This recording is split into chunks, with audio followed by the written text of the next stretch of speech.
Um, are we running? Are we online?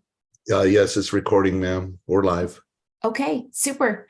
Well, welcome everybody to the Finance Committee. Chair Norton has asked me to chair this meeting. I'm grateful that all of you are here after a late night, little time no see. And we're going to go right ahead and get started. I'm told we haven't had anyone sign up for public comment. Is that still the case? Yes, ma'am, that's still the case. Just want to give a little minute shout out to make sure. Okay, well, let's move right into our first action item, which is the Student Advisory Council policy request for fiscal year 2025. Ma'am, that's led by Chief of Staff Sarah Young. So if you'll recognize her, she can take it. Okay, thank you, Chief of Staff Young. Thank you, Chair Davis. I appreciate the opportunity to introduce our presenters today. So with us in Finance Committee, we have our chair of the Student Advisory Council, Alexis Thompson, as well as one of our members of the Student Advisory Council, Zoe Olson, who are here to present a policy request for this Finance Committee to consider as part of the policy request that will be advanced for action for the upcoming 2024 legislative session. So Vice Chair Davis, Chair Davis, if you are amenable, they have a presentation, a brief presentation that they'd like to share with this committee, and then are open to questions about the full policy request that was included in backup. Super. Thanks, Alexis and Zoe, for being here. We'll be happy to hear your presentation. Excellent. Let me put it on the screen.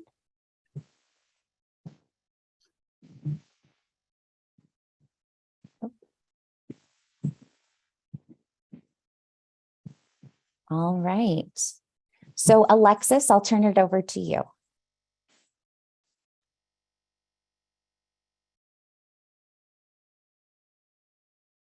All right. Hi, everyone. Thank you so much for the opportunity to speak to you today. Go ahead and advance the slide. For those of you who don't know, we are the Student Advisory Council. So it's a group of 15 junior and senior students from across the state of Utah.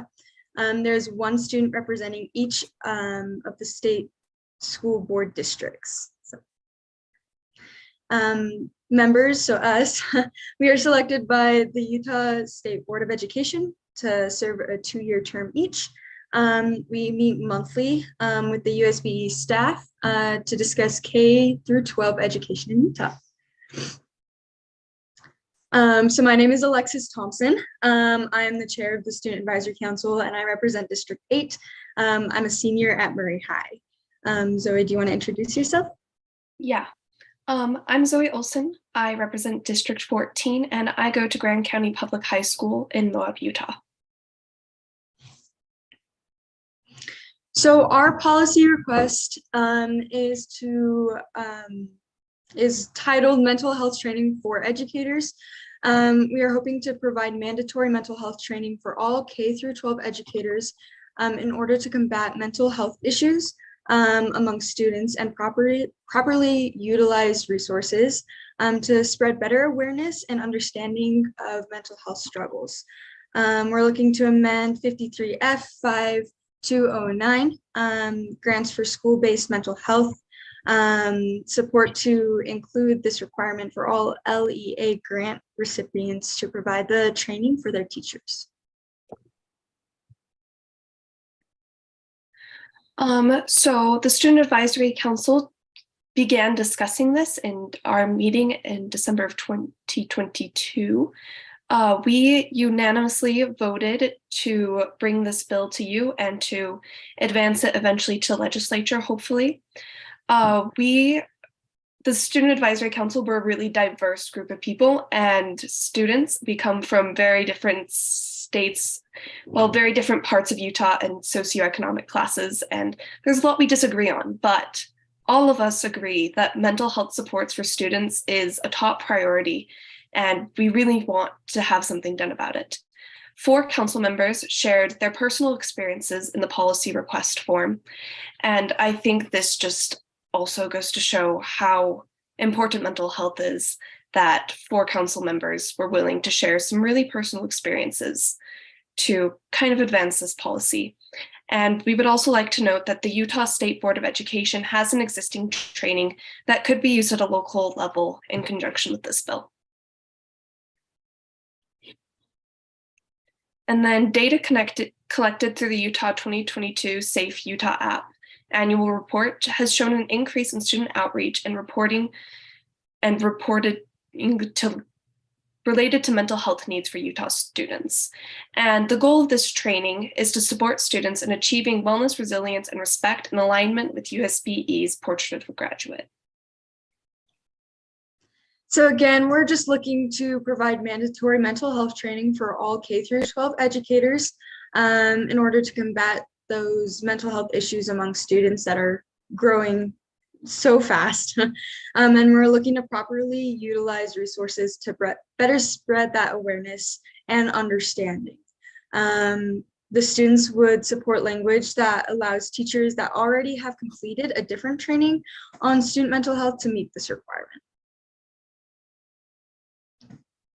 Thank you again for this opportunity. Thank you.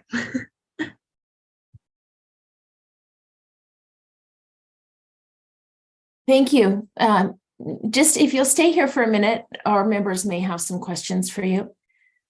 Members, looking for hands. Let's see here. There we go. Chair Moss.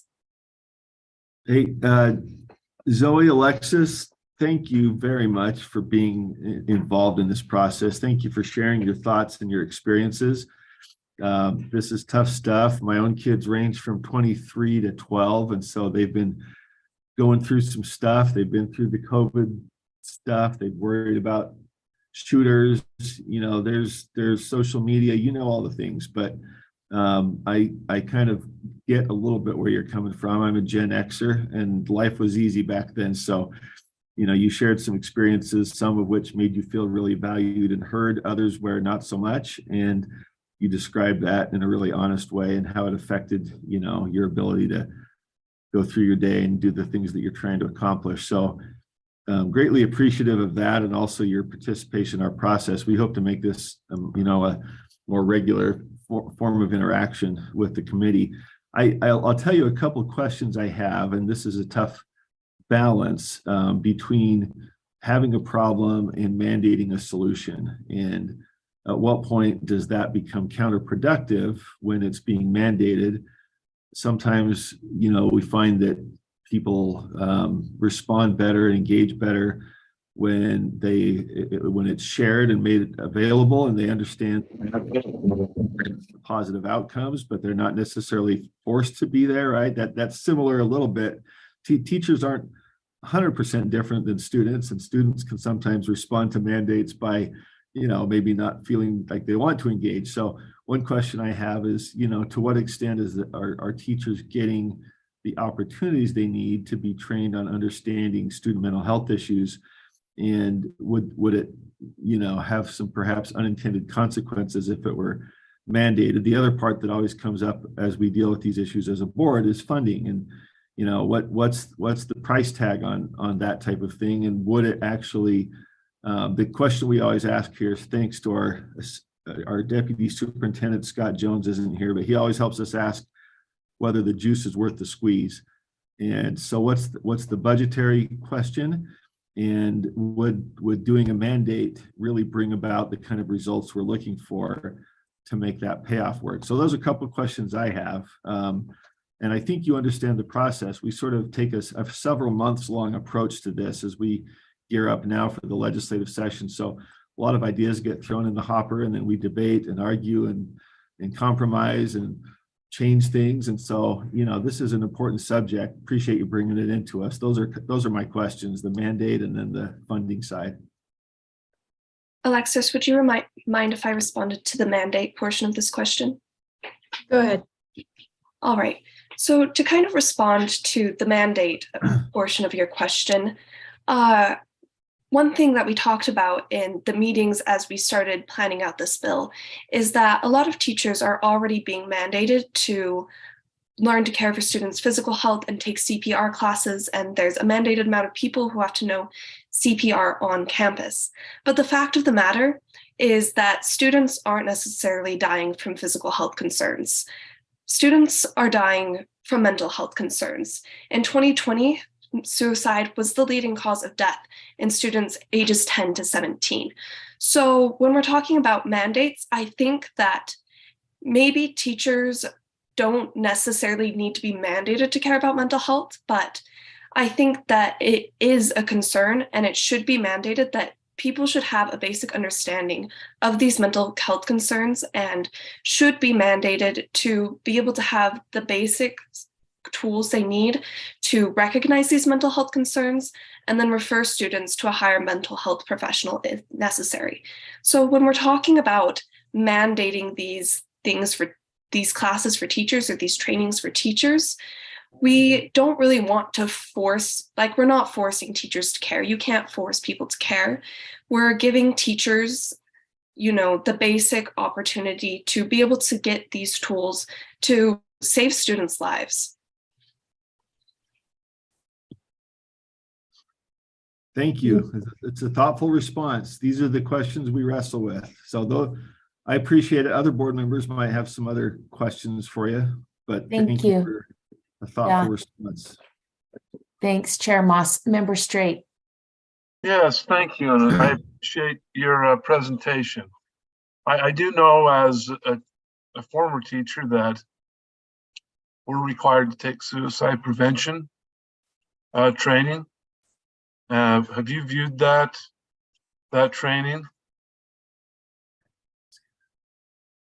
We did look into that training. What our goal is to just is kind of expand it a little bit more to have it be more inclusive for other mental health struggles. Okay. And it is true that teachers and students do have a connection, that where often teachers receive information or observe things, and of course those things need to be referred up the line, as was mentioned by Zoe. Do you worry at all about the responsibility that you're placing on teachers in this regard? Because I do know that the suicide prevention training, I appreciated, I enjoyed it. It was part of recertification. I had to do that. But you know, once again, do you have any idea what this would look like outside of the suicide prevention? Either Alexis or Zoe.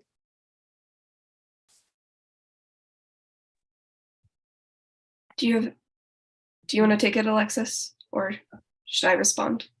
I can take it. Okay. Yeah, so like I said, we are just looking to expand that training. And I know that it can be a lot for teachers. We all fully understand that.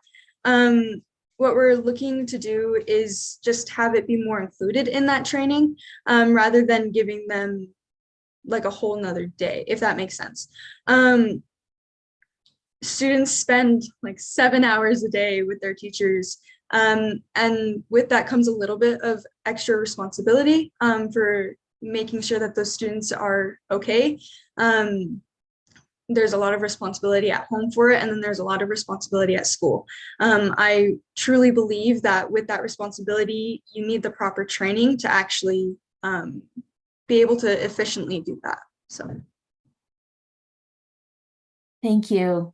Member Bogus.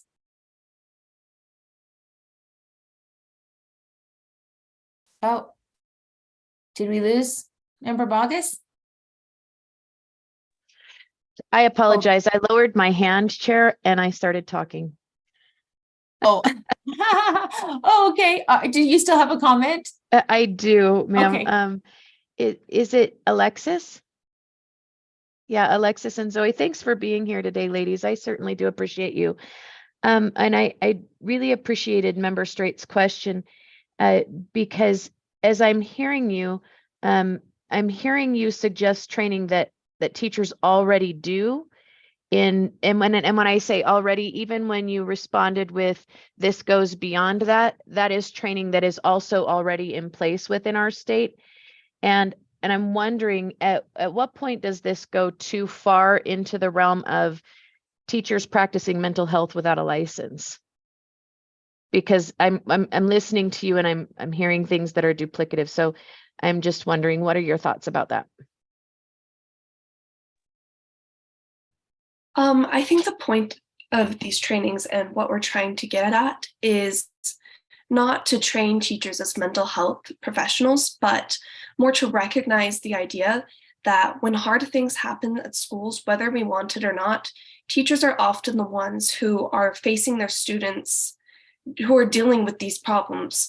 When students have a classmate who commits suicide, when hard things happen in schools, teachers are the ones in the classroom looking at this. And we're not training teachers as mental health professionals, and we don't want them to be practicing things that they're not ready for and not licensed for.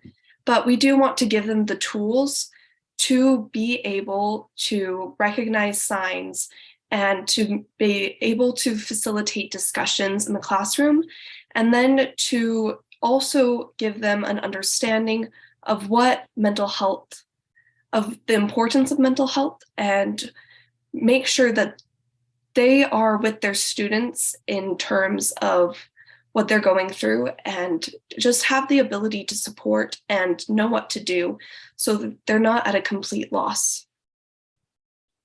May I follow up, Chair? I muted myself while you were speaking. Yes. It's all good, Chair. Thank you. I guess I'm just recollecting of all the mandated training that we do every year that sometimes extends into 60 or 70 hours. And that beyond building level training, I am not seeing something new that you're suggesting. And I don't know, maybe that's just my comment, that I just am not seeing anything new here, that this is covered under what we have already been mandated to do in this state.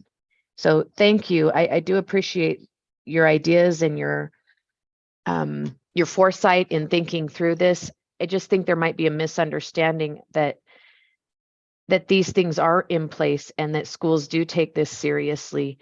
Everything from trauma informed to suicide prevention to abuse recognition to the signs of mental health conditions when teachers refer those on to someone above their pay grade.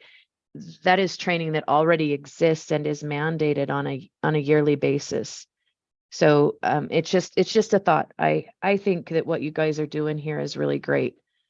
And I appreciate you seeing here, Alexis. I know we're neighbors in some fashion, and so I really do appreciate you being here. Thank you for sharing with us, and I'd love to meet with you again. Thank you, Member Straight. Yes, thank you, Chair. So Zoe and Alexis, appreciate you being here. I hope you felt your idea was challenged enough to where you can now go back and refine some things. I hope we gave you enough feedback to where you can do that. So Chair Davis, does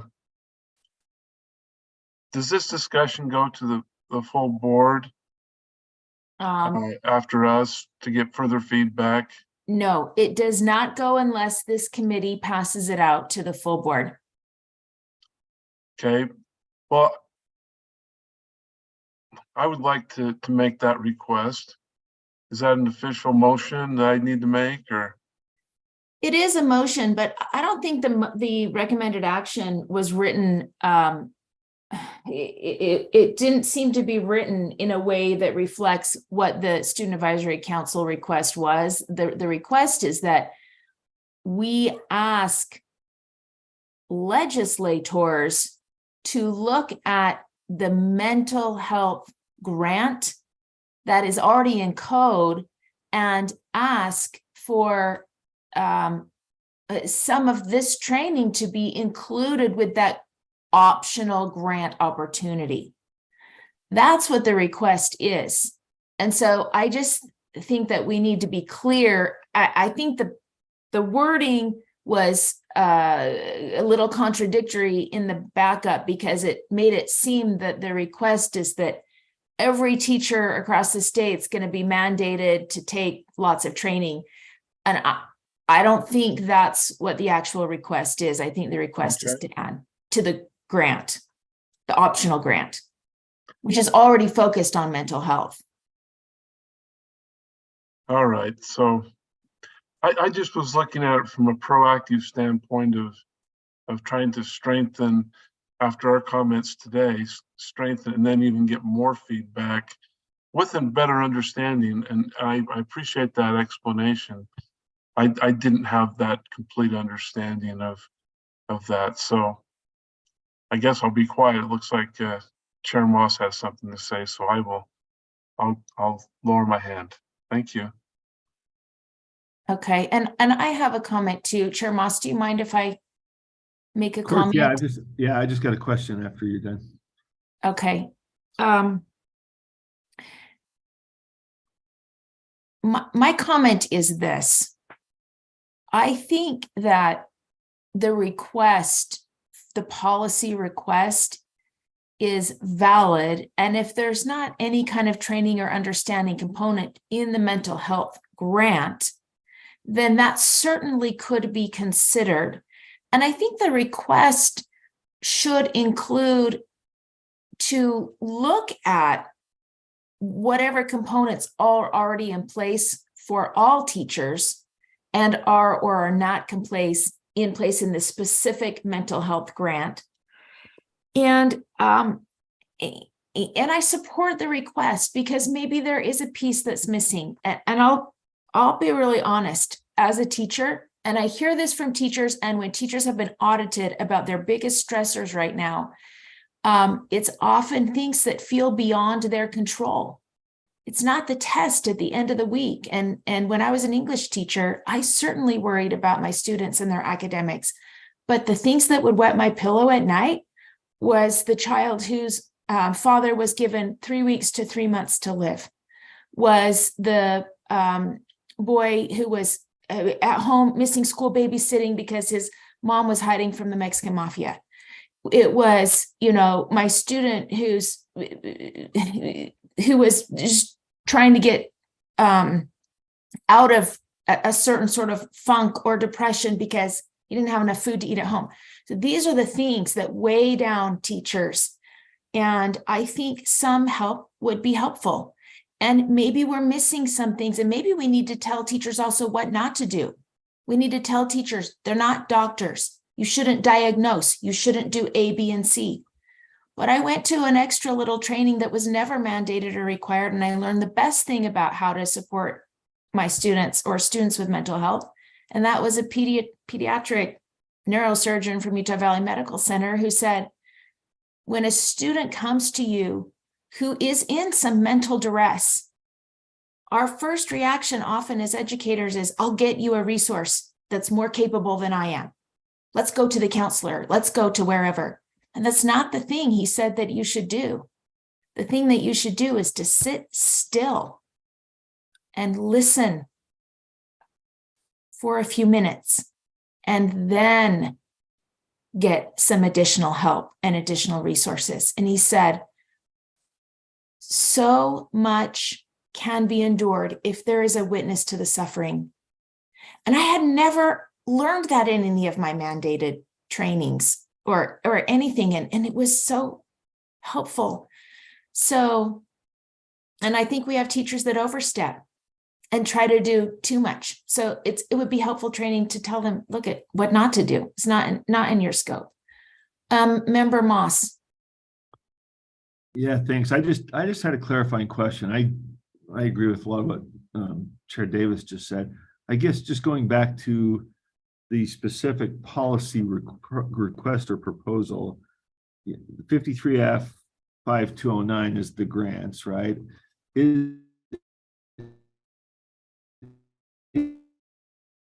is the proposal to take that must either apply for the grant or take the training funded elsewhere. At least the final paragraph or next to last seem to suggest that grants for school-based mental health support to include mandatory training for educators. So is the proposal that every teacher must take it? Is it that every LEA must apply for the grant? How exactly would you be expanding 209? I'm still just a little bit unclear on that.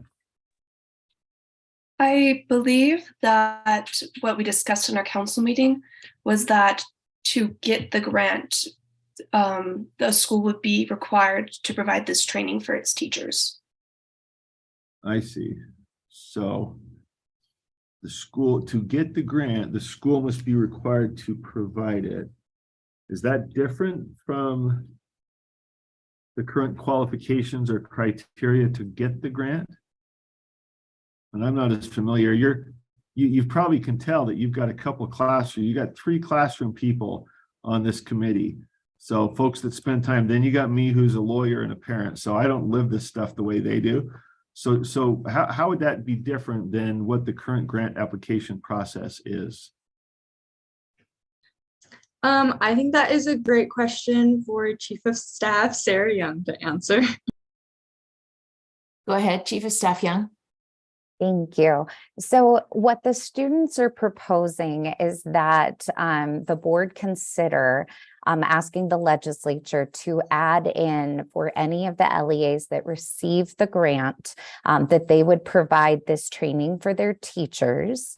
And currently in the current proposal that their teachers would be mandated to be able to participate in that specific training. This grant does have an existing training component related to trauma-informed responses, but that is not a mandatory aspect for all of the educators. It is specific to the school counseling and school safety response teams at each individual LEA. So it would be expanding to the educator population for those that would apply for and receive the grant. Got it. Okay, thank you. Thank you. Since I don't see any other hands, I'm gonna just say to our students, thank you for coming. And I'll seek a motion from a member, but if a member doesn't want to make it, I'm gonna make it that we forward the request for policy. Actually, I'm going to request it come back to committee. I'm going to request it come back to committee with more fleshed out information.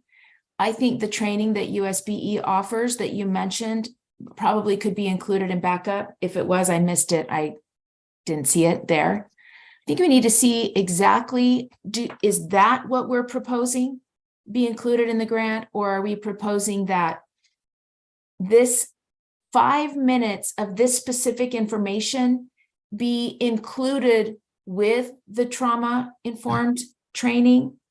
I think we need, from what I'm hearing from committee members, it sounds like we have we need some more specifics.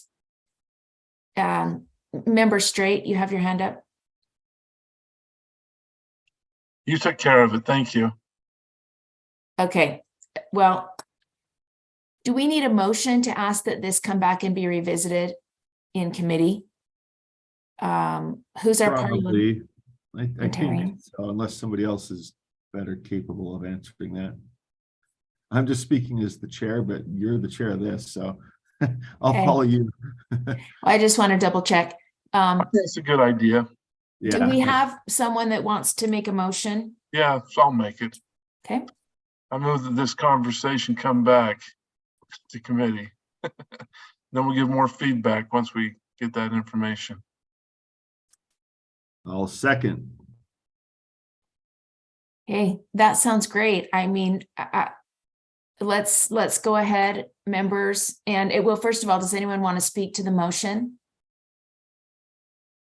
I think there's some things here that definitely make sense. The idea that it's a grant and people apply for it, they know what they're getting into, and that makes quite a bit of difference. mentioning the trauma-based element of this training, I think that brings another element to it that a lot of, especially elementaries, are dealing with, as well as junior and high school kids. But yeah, anyway, I think there's some good things here that can definitely be considered, and I think it needs to be developed more. And with that feedback, they can come back and help us understand it better. Thank you, Member Bogus. Oh, I'm sorry, Chair Davis. I just, if this is coming back, I would just want it to be something that is significantly different from what teachers are already mandated to do. I'm not seeing here something that's new and different, or something that's not offered. So beyond the offered training and the mandatory training, I'm not seeing in this proposal something new. And I'm reluctant to support something when I see it as already being addressed in our schools. So thank you, ma'am. Okay, so I think for our student representatives, we're hearing that we need a lot of information, and part of the information, it sounds like what Member Bogus would need to hear is a real understanding of what's already required and how this would differ from that. Anyone else wants to speak to the motion? Okay, there's a motion on the floor that this proposal be brought back to committee with additional information and specifics fleshed out. Hope I got that right, Member Straight. Members, please vote.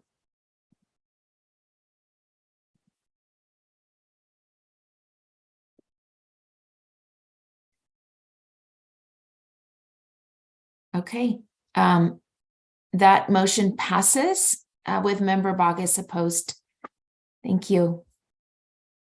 Thanks for coming and spending your time with us today. We appreciate you, and we appreciate all of your input, and we look forward to seeing you back again in another month or 2 or 3, or whenever you finish the the work ahead.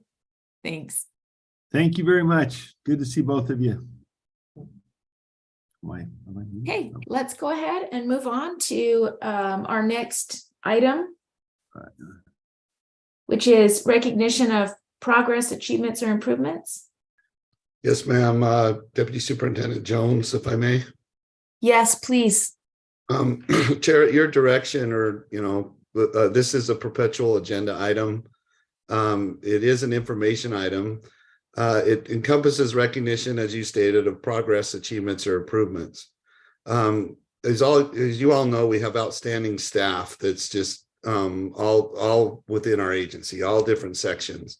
Since Finance Committee is pretty much operation centric, which is inclusive of financial operations, data and statistics, school land trust, information technology, HR, all the operation spectrums, we actually take the opportunity whenever we can to recognize individual achievements, in addition to the systems improvements and or progress that you'll get here in a few minutes with Utah Grants. So at this time, I would like, if her camera's not on, if Riley Finnegan will turn her camera on, and then I see Director Bruff is here as well. Riley is an employee in our data and statistics section, and much like all of her peers in that section, she's just phenomenal. And what we wanted to do today was recognize her for her achievement and her recognition by the University of Utah Department of Geology and Geophysics as being the outstanding PhD student. We just are so grateful that Riley is a part of the team, part of this outstanding data and statistics section.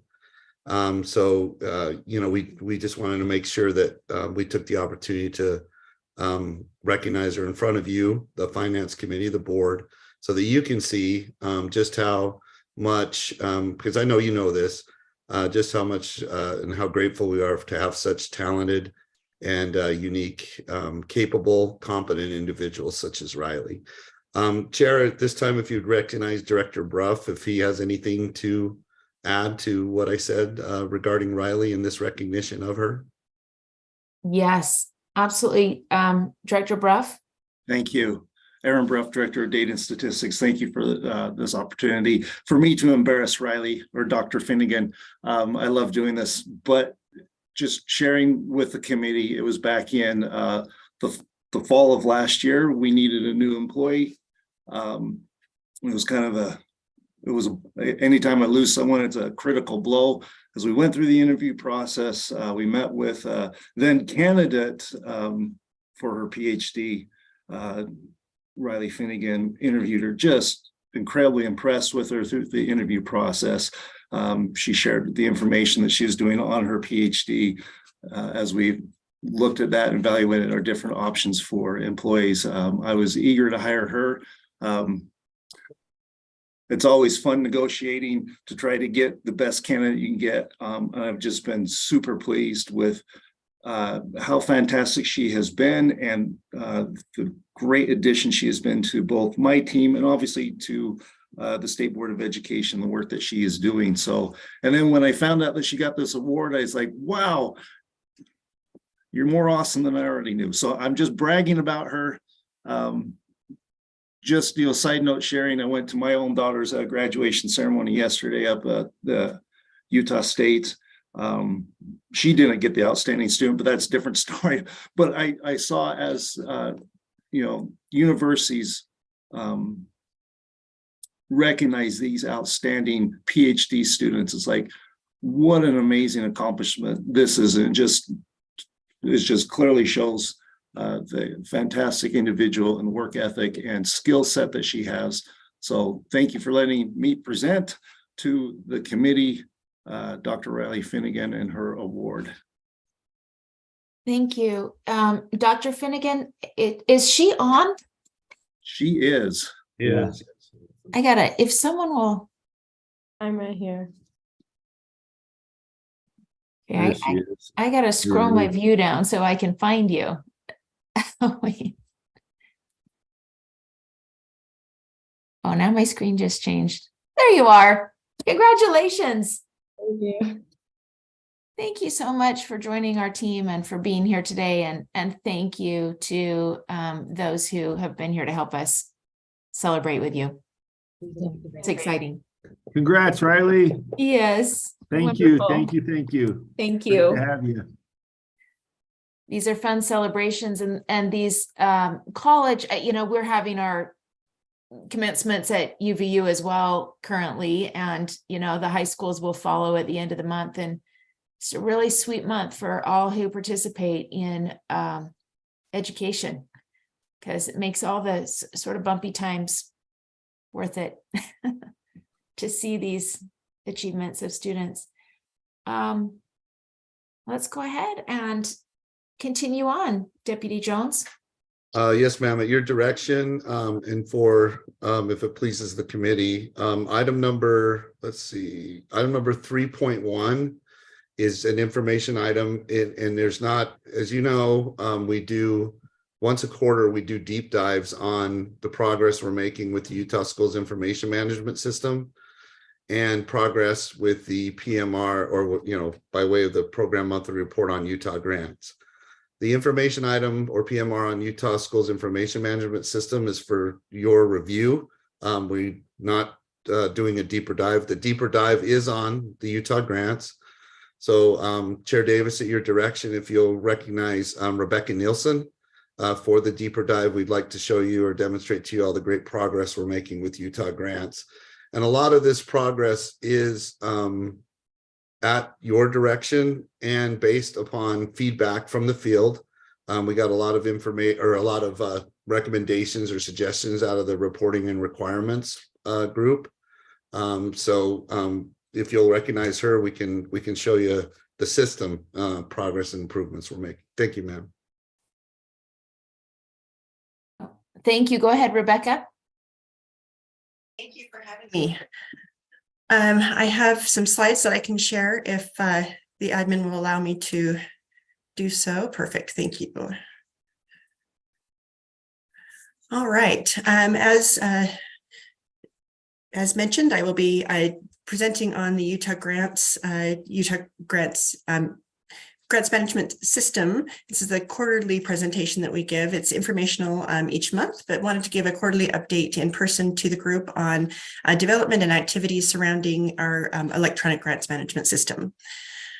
The first couple of slides are accomplishments that we have completed this year. I'm not going to spend a lot of time on those, as those have been presented in previous meetings. Want to focus on our current efforts on development activities that we are undergoing right now, and some future proposed activities that we are currently working on in the development. So a couple of things that are going on right now. We're working on a multi-factor authentication or single sign-in security for our internal USBE users. And this will just kind of beef up our security with Salesforce so that we make sure that we maintain a secure system. That will only impact USBE employees, not anyone in the field as far as how they sign into Utah Grants, but we expect that to be forthcoming in the next couple of weeks. This impacts both our LEA users and USBE users. We're redesigning the monitoring tab. This is where users enter into Utah Grants to request reimbursement requests or look at any monitoring activities within the system. It's been a little bit clunky, and we've gotten feedback from many LEA users as well as USBE users on the frequency of phone calls on how to navigate through locating grant activities and reimbursement requests. The design that we have for this is going to make that much easier for our LEA users specifically. We're working on, now that we've been utilizing Utah Grants for 5 years, we have some old data that kind of needs to be cleaned up. We have some applications that are kind of still lingering out there. If an LEA decided not to apply for an optional grant program, they may still have applications out there kind of in a created status or in a draft status. We can clean up some of those now that those opportunities are gone, making it easier for our LEA users to navigate actual, real, current opportunities with those that are expired. So that's going to help our users to navigate the system easier. We're also going to make changes to the workflow or the queue as it relates to pending applications, where we will not close the pending task until the application has actually been submitted. So right now, as soon as a user takes ownership of an application, that pending task gets released. It will stay open for that owner until the application is submitted. And that will help also with the users and their workflows and managing what truly needs action versus what does not. For our USBE users, there's some additional information that was requested to be shown on reimbursement request approvals, just moving some fields around within the screen so that we can more efficiently approve reimbursement requests. And then we're also updating the attestation statement that is required as an LEA submits a reimbursement request, attesting to the fact that the expenditures that they're requesting to be reimbursed are allowable and follow all of the program rules and requirements. We are in the discovery stage on a handful of other development activities. These are not as far along as the previous slide, but items that we're currently developing the statement of work and hoping to accomplish within this current contract period, which is in the next 8 weeks. I think our current contract expires. It does expire at the end of June. So our plan is to accomplish these items as well, but we're not quite as far along. We are working on program setup efficiencies. This is what USBE staff does to set up our funding sources and get applications out and available to our LEAs. Currently, that process is cumbersome and not very transparent. And so we're working on making that a lot more transparent and efficient. I see a hand. I will pause. Member Chair Moss. Okay, I just one question. I think this, let's see, my contacts need replacement. The viewing status of pending transactions, that seems really helpful. I'm just curious what the current status is. If somebody wants to track the status of a pending grant application, what do they have to do now before these changes are made? So currently, a pending application, so yeah, this is where it gets a little bit cumbersome. A pending application is published to all Utah Grants users. And then the first user that picks that up becomes the owner of that application. But then the pending tasks get dismissed for all of the other users. Well, for everybody, including the user that picked up that pending task. So if the user does not complete that application in the first iteration of going into the program and starting that application process, it can very easily get lost, especially as it relates to there's other applications that are kind of sitting out there in that same status. So they need to remember and to navigate to those applications and get them complete before the deadline. So what this will do with maintaining that pending task, it will make pending tasks much more actionable, where it doesn't just kind of sit out there indefinitely, but it only applies to the user that has that pending task. Does that help? Thank you. Yeah. And well, I have questions, but I'll ask at the end. Okay. All right. If Unless they're specific to something. Yes. Yeah, feel keep free going. to interrupt. I'm great with that as well, but I will continue. Thank you. Okay, again, on with our discovery items, we are looking at options for easily viewing pending transactions. The request here has been an item in flight. So whether it be a reimbursement request that's submitted for approval or an application budget revision that is somewhere in the workflow, to make it more transparent to users, both USBE users and LEA users, what tasks are out there and who it's pending action. So whether that be it's been submitted and it's with a program manager that needs to review that on the USBE side, or if it's sitting with the LEA internal approver for approval, that we have a complete list of all of the transactions that are in flight and where they stand, so that we can easily say, hey, we need to give attention here, or we need to follow up with somebody there. Sometimes it's tough to figure out where something is in that workflow. So we need to help users with that. We're also working on easily viewing historic award information. So if we have for example, a Title I program from last year and a Title I program from this year, that we're somehow linking that together and perhaps even dropping the code at the beginning of our description. The USBE program code is not useful to LEA users. So looking at a redesign of that so that we can more easily tie together the program funding sources year to year. I do have a question, please. just kind of a year-to-year question. Mhm. And I'm sorry if you addressed this and I missed it. Some of our LEAs have requested that Utah Grants auto-populate year to year with the contact information. And then if that employee happens to change, then they would go in and put in their own accurate information. Is that something from year to year that we're looking at as well as a possibility? Yes, and I will actually address that in kind of my next section. Oh, that's not okay. and I'll jump right to it, but that's not within our current scope of work for this year's activities through the end of June. However, we are proposing that would be an aspect of next year's activities in our development. Specifically, we're looking at the ability to favorite a program, and it would pop up to the top of your list. So as an admin, a system admin, an LEA user could assign tasks, Title I program to a specific user, which would favorite it for that user, or the user could do it themselves so that they're only seeing those programs which are applicable to them. That's very cool. And then I guess I'll just ask my other question since we're in a stop. They had also asked if it's possible to link to any Qualtrics surveys or requirements that have to do with that particular grant. Is it possible to link in Utah Grants to other things or to create a function that could do that? Perfect. So that everything would be in, they're just saying they have, things in a variety of emails and surveys and Qualtrics things, and we're hoping everything could be in one place. And I have really, really great news on that. Sorry, I didn't mean to cut you off. May I respond? Cut me off with great news any day. I am so sorry. great news is that we've done that. That's actually, I kind of skipped right over that because it's already been done. So we heard the request there and the need, and to have everything consolidated in one place, especially as it relates to an email going out with instructions to go to 4 or 5 different places to complete an application.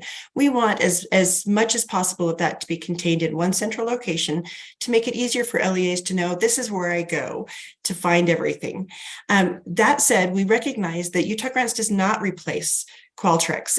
Utah Grants does not replace a Google form. Sometimes there is a need for additional information outside of what the system can easily capture. Therefore, what we've built is a linking ability. So within an application, an LEA can link to the Qualtrics survey or form or the Google Docs form and fill it out directly in that link, but the links exist all in one place. So we're still working on getting really good at it as an agency to make sure that we're utilizing that resource across all applications. So bear with us, we're getting much better. We're making a lot of improvements, and with our next funding cycle for fiscal year 24, we're expecting that to be even better.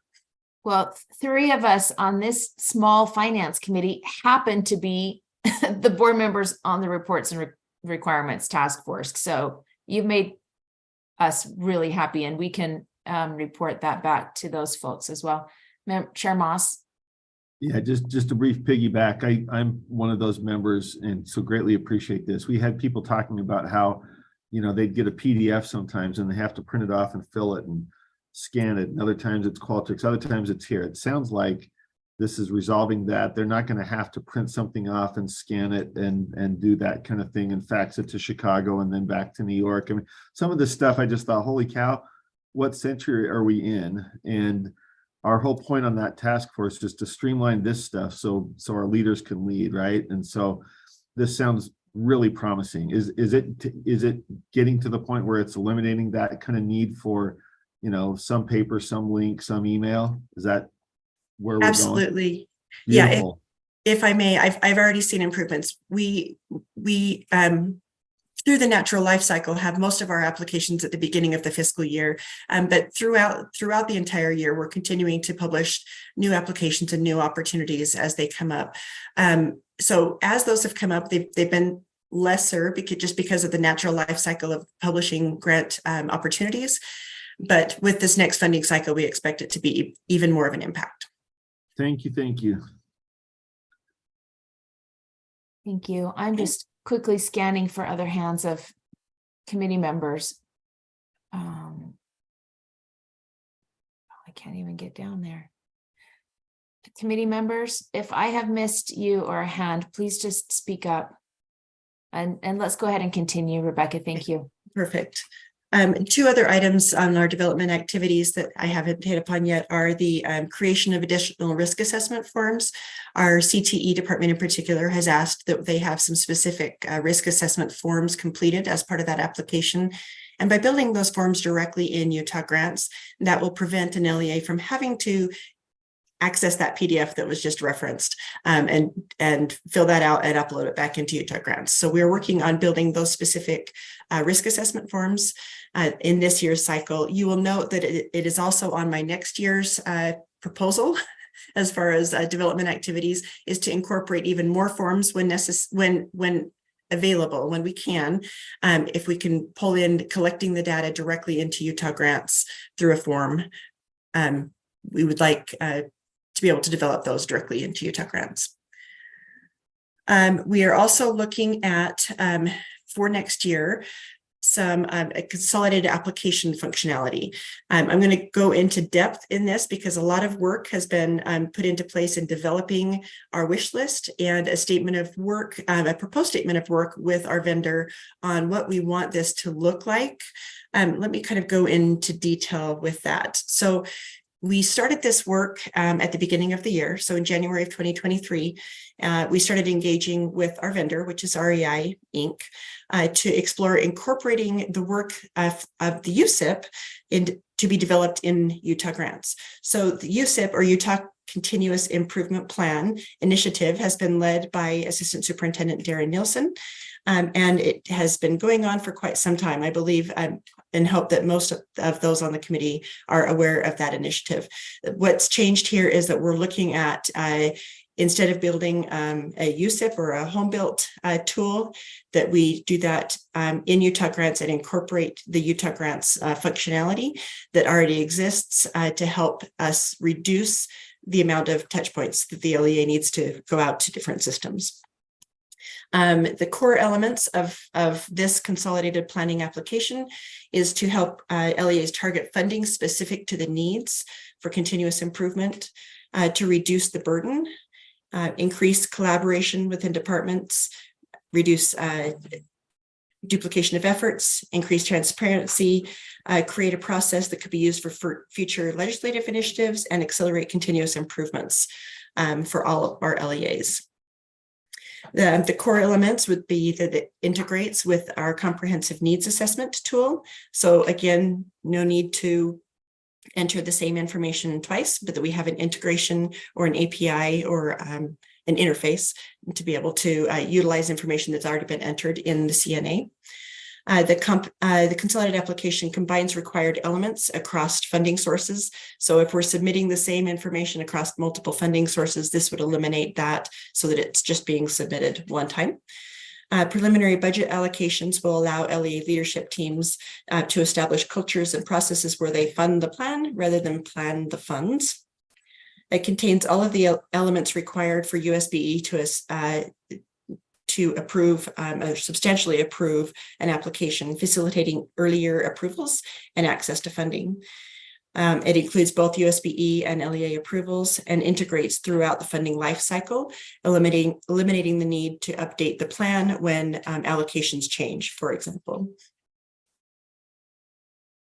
There are some additional components as we were looking at this through our vendor that we think would be really beneficial to integrate in our next development activities. Some of those are not necessarily associated with a consolidated application, but elements of building the system that we thought were really, really helpful, especially as we saw a demonstration of the consolidated application that another state has contracted with REI to produce. One of those would be our collaboration functionality, the ability to collaborate with both USBE users and other LEA users within our LEAs to complete the application together. So essentially it's a messaging system within Utah Grants to say, hey, I've got a question on this, or can you fill out this section because you know about this? It would be able to work more closely together, both across or in the LEA and with the LEA with USBE. It would give us a snapshot comparison tool, so we would be able to look at versioning a little bit easier. It's side by side, essentially highlights any changes that happened with any sendback or revisions that are needed. It facilitates and streamlines the transfers between funding sources. So for example, if an LEA determined that their Title IV funds could best be utilized in Title I activities, currently, they have to complete 2 different applications and manage 2 different funding sources. This would fold that process together into one so that they're just only managing the Title I activities. After they indicate that they desire to transfer those funds to those activities, they no longer see any difference between the funds that are transferred in and the original Title I funds. It will improve record ownership so that we can collaborate more streamlined across users within the LEA. It will improve the revision process with increased transparency. Will give us additional and new reporting tools with integration with Tableau so that we have better reporting in the system. We want to, as mentioned, utilize the forms function more so that if something can be entered directly into Utah Grants or derived directly from information in Utah Grants without the need to enter that information, that we are doing that more seamlessly. We will also work on improving budgeting for indirect costs, which right now is clunky at best. As far as groups that are working on this, I have a USBE super user group that has been working on this proposed statement of work with REI for the next funding cycle. We are currently reviewing that statement of work that just came back from REI late yesterday afternoon, and honestly haven't even had a chance to look at what that's going to look like, but it will come before the board for approval if USBE has determined that it's feasible, and all of those things. Would still haven't even reviewed it, but this is kind of our thought process on development activities with REI. We are also working on implementing an LEA user group, especially as it relates to development activities. As these are forthcoming, we really want to make sure that the LEAs are heard and that we're making changes that are helping our LEAs rather than hindering the LEAs, and that the LEAs have feedback in those changes.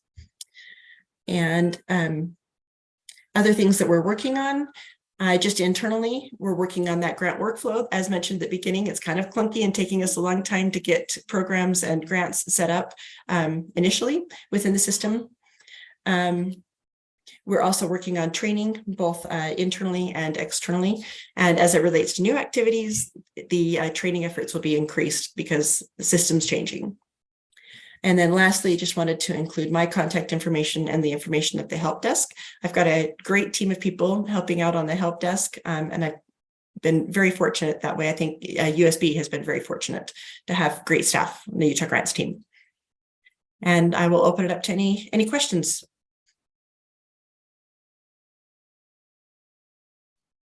I am not seeing any hands from our committee members, but you must have done such a thorough job in your presentation.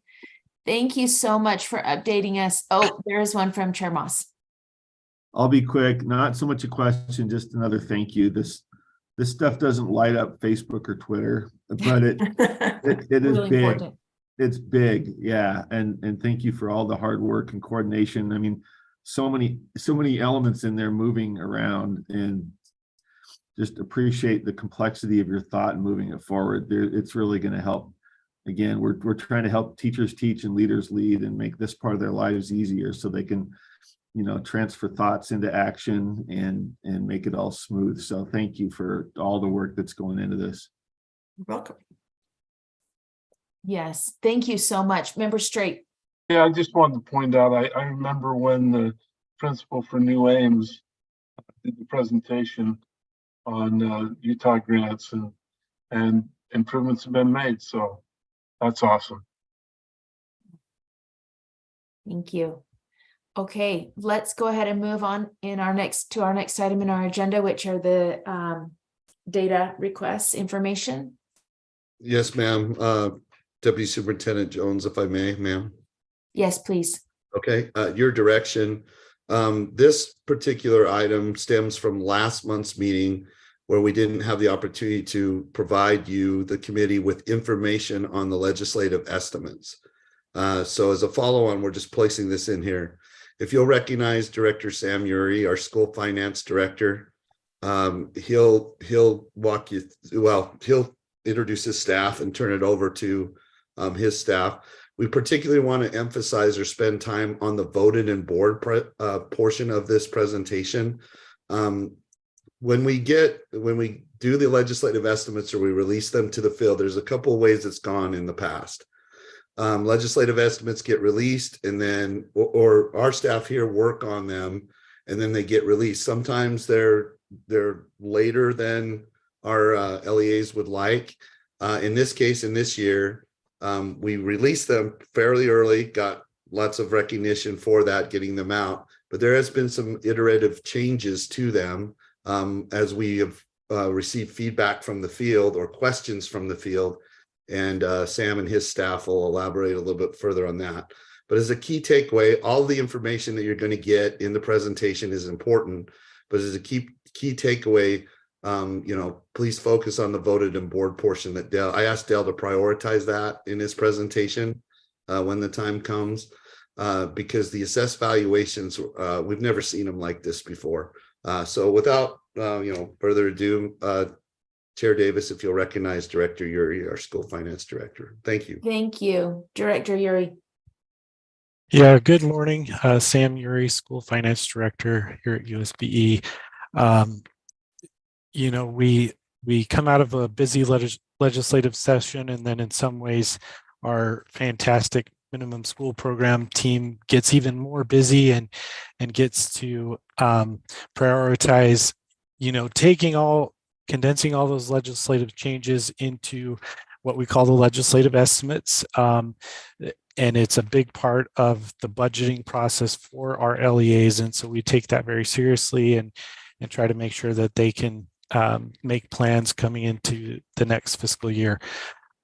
As well, we prepare what are called the current year final estimates. And so we collect data on final tax collections for the current fiscal year. So there's quite a bit that goes into that, and I really want to emphasize and just give kudos to the minimum school program staff. Dale Frost is our minimum school program administrator, and Brett Baker is fairly new to the team.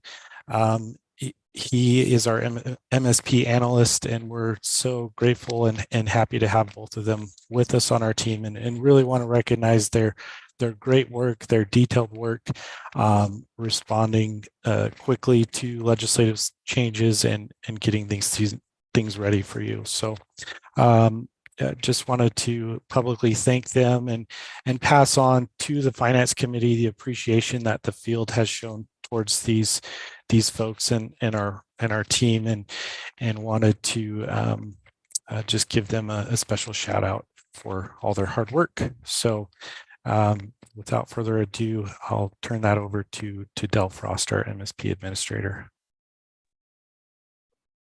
Good morning, Chair. May I speak? Yes, thank you, Dale. Thank you, Chair. If it pleases the Chair, could we have Brett just very quickly introduce himself, since he did, last fall, but we have some new members who have not met him. Could we do that very briefly? Yes, please. Excellent. Thanks, Chair. Brett Baker. I've been with the MSP team for about 6 months now. Before that, I was at the Utah Commission on Criminal and Juvenile Justice. It's just been an honor to be able to serve you and be able to help the students and teachers of our great state. So nice to meet you. Thanks for joining the team and doing all the good work that goes on here in this team. Thank you, Chair. So if I'm, I believe I can share my screen. We'll dive into that. I'm grateful for Brett for helping me stay sane, because there's just a lot, especially after session. All right, let me make sure. Can you see the screen and the slides now? Yes, thank you. Great. So I'm gonna go over these fairly quickly, so that I don't take up too much time, and would be happy to dive more quickly, deeply into specific parts. As Director Uri mentioned, there are two pieces to this, and I guess that's one silver lining to having an extra month to present on this, because now we can present on the 23 final estimates as well as the 24 legislative estimates, because we collected all the data over this past month. And so I'm going to dive first into 23 and see where we landed. The only change that really occurs with the final estimates is to true up to actual property tax collections. And as Deputy Superintendent Jones mentioned, even though we projected tax revenues to go up, we did not project them to go up as much as they did. But as you can see here, I'm going to show half the districts and then the other half the districts. We have some very wide variations of year-over-year increases, and some even had some decreases. Overall, the districts collected $340 million additional in property tax collections. And to be clear, that's across all rates, not just a specific rate. And so there's a lot of moving pieces and parts in here. But what we do is we use these totals and then break it down by rate, to capture specific pieces and parts of these revenues to then apply them to certain programs. For example, the basic levy is a rate that the legislature sets that all districts have to levy on property taxpayers. This, and I know it's a lot of data. We don't need to, we can always go into any specific, but I wanted to show you that the basic levy is up across all districts, but there is variation there too. And the total is we were projecting, after we revised estimates, about $730 million in basic tax levy revenues. The final came in at $807 million, so $75 million, almost $75 million. So what this does is gets applied to the basic school program and then subsequently is a savings for the state. And so you'll see here, this next slide, these are the actual K-12 payments provided to school districts. And you see that all of them are down. And that's simply because if you're receiving more from the basic levy from the state or from local property taxes, then you receive commensurately less from the state. And so in this case, all of the districts, it was just a change of funding source. But so this number is slightly less than the 74 million, and that's because not all districts receive K-12 state funds. And so those are actually applied to other things such as NES, sometimes even pro staff.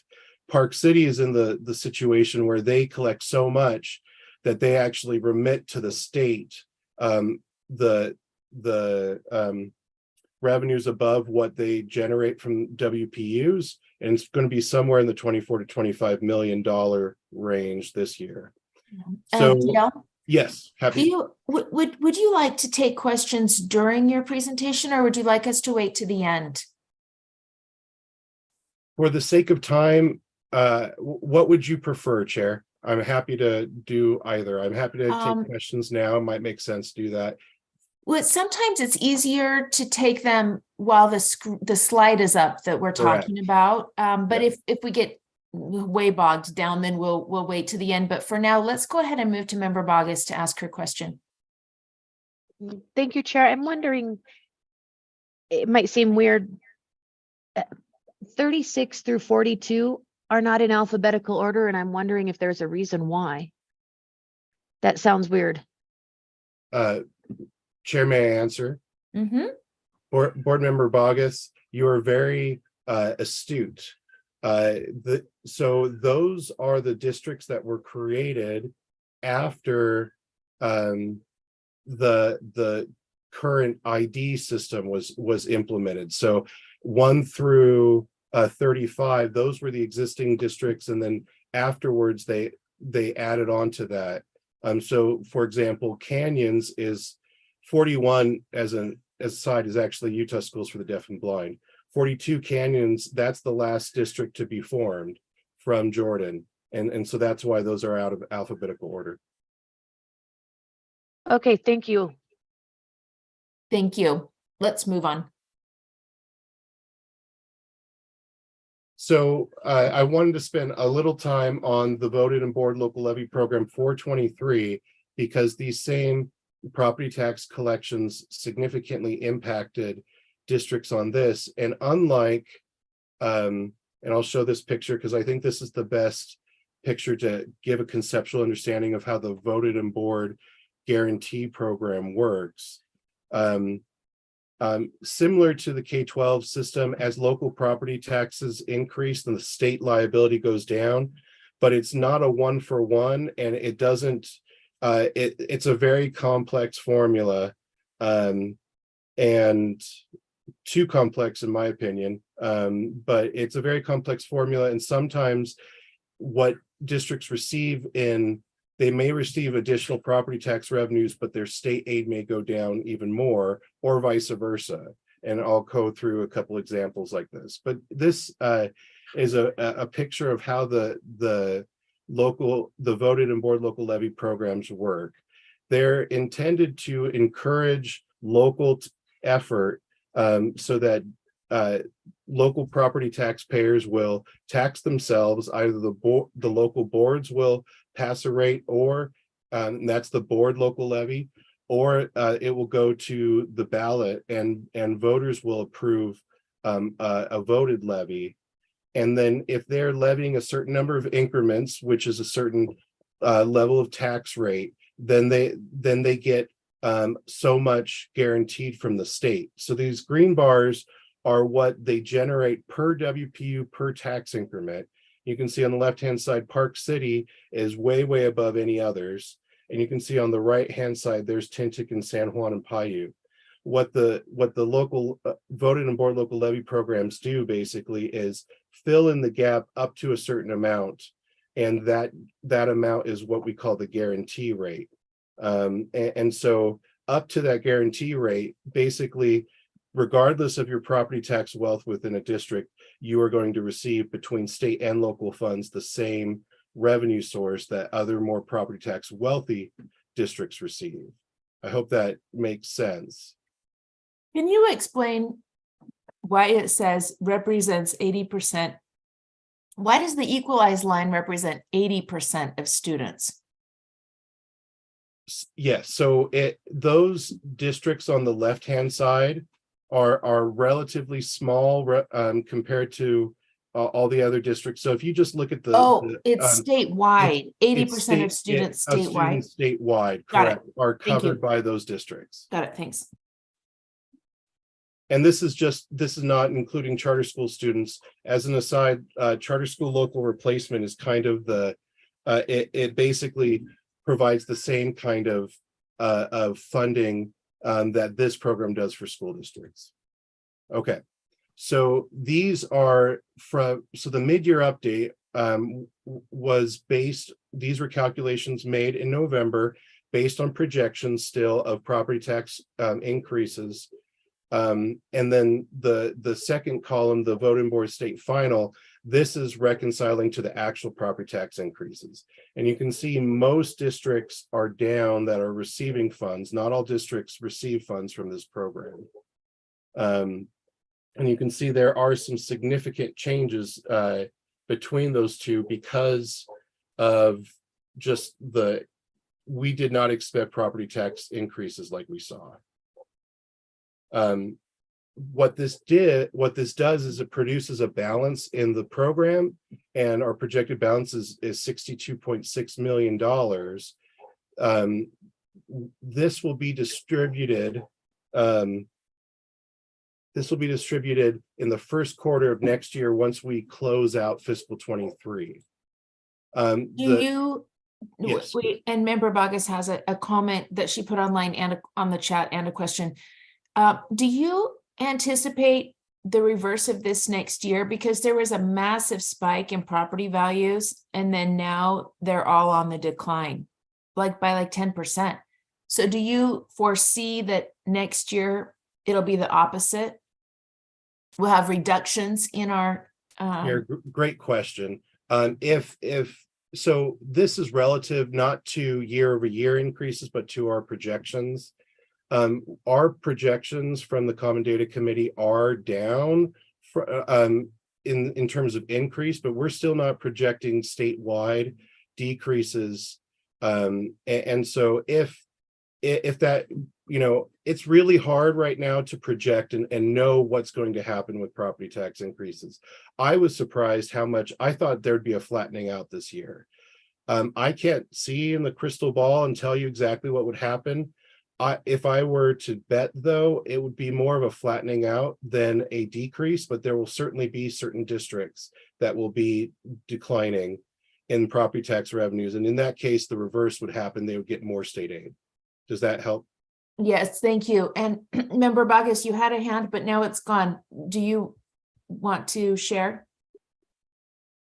Chair, I just had a question with regard to the funding calculation. If it is complex, I'm wondering if it's Director Frost, I believe, if he has a plan, or could we champion a legislative or another endeavor to simplify it? Board Member Bogus, or Chair, may I answer? Yes. Board Member Bogus, I would welcome that and coordinating with districts to do that. I think there's some simple, it's always difficult to change a formula because there are winners and losers.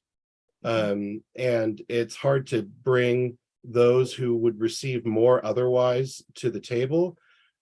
So that is, but so there are some low-hanging fruit pieces where I think we can at least make this more predictable for districts. But absolutely, I do think that this is that districts would be open to looking at how these calculations work and making them more understandable. Because I will say, I told at UASBO, the BAs, I know this formula better than maybe 2 or 3 people in the state, and I would have a hard time truly budgeting what I'm getting from the state at the end of the year, because there's so many factors in that. So, thank you, Chair, and I'll reserve a motion for another time. Thank you. Okay. Thank you, Member Bogus. Member Straight? Yes, I so understand the challenge of understanding property taxes.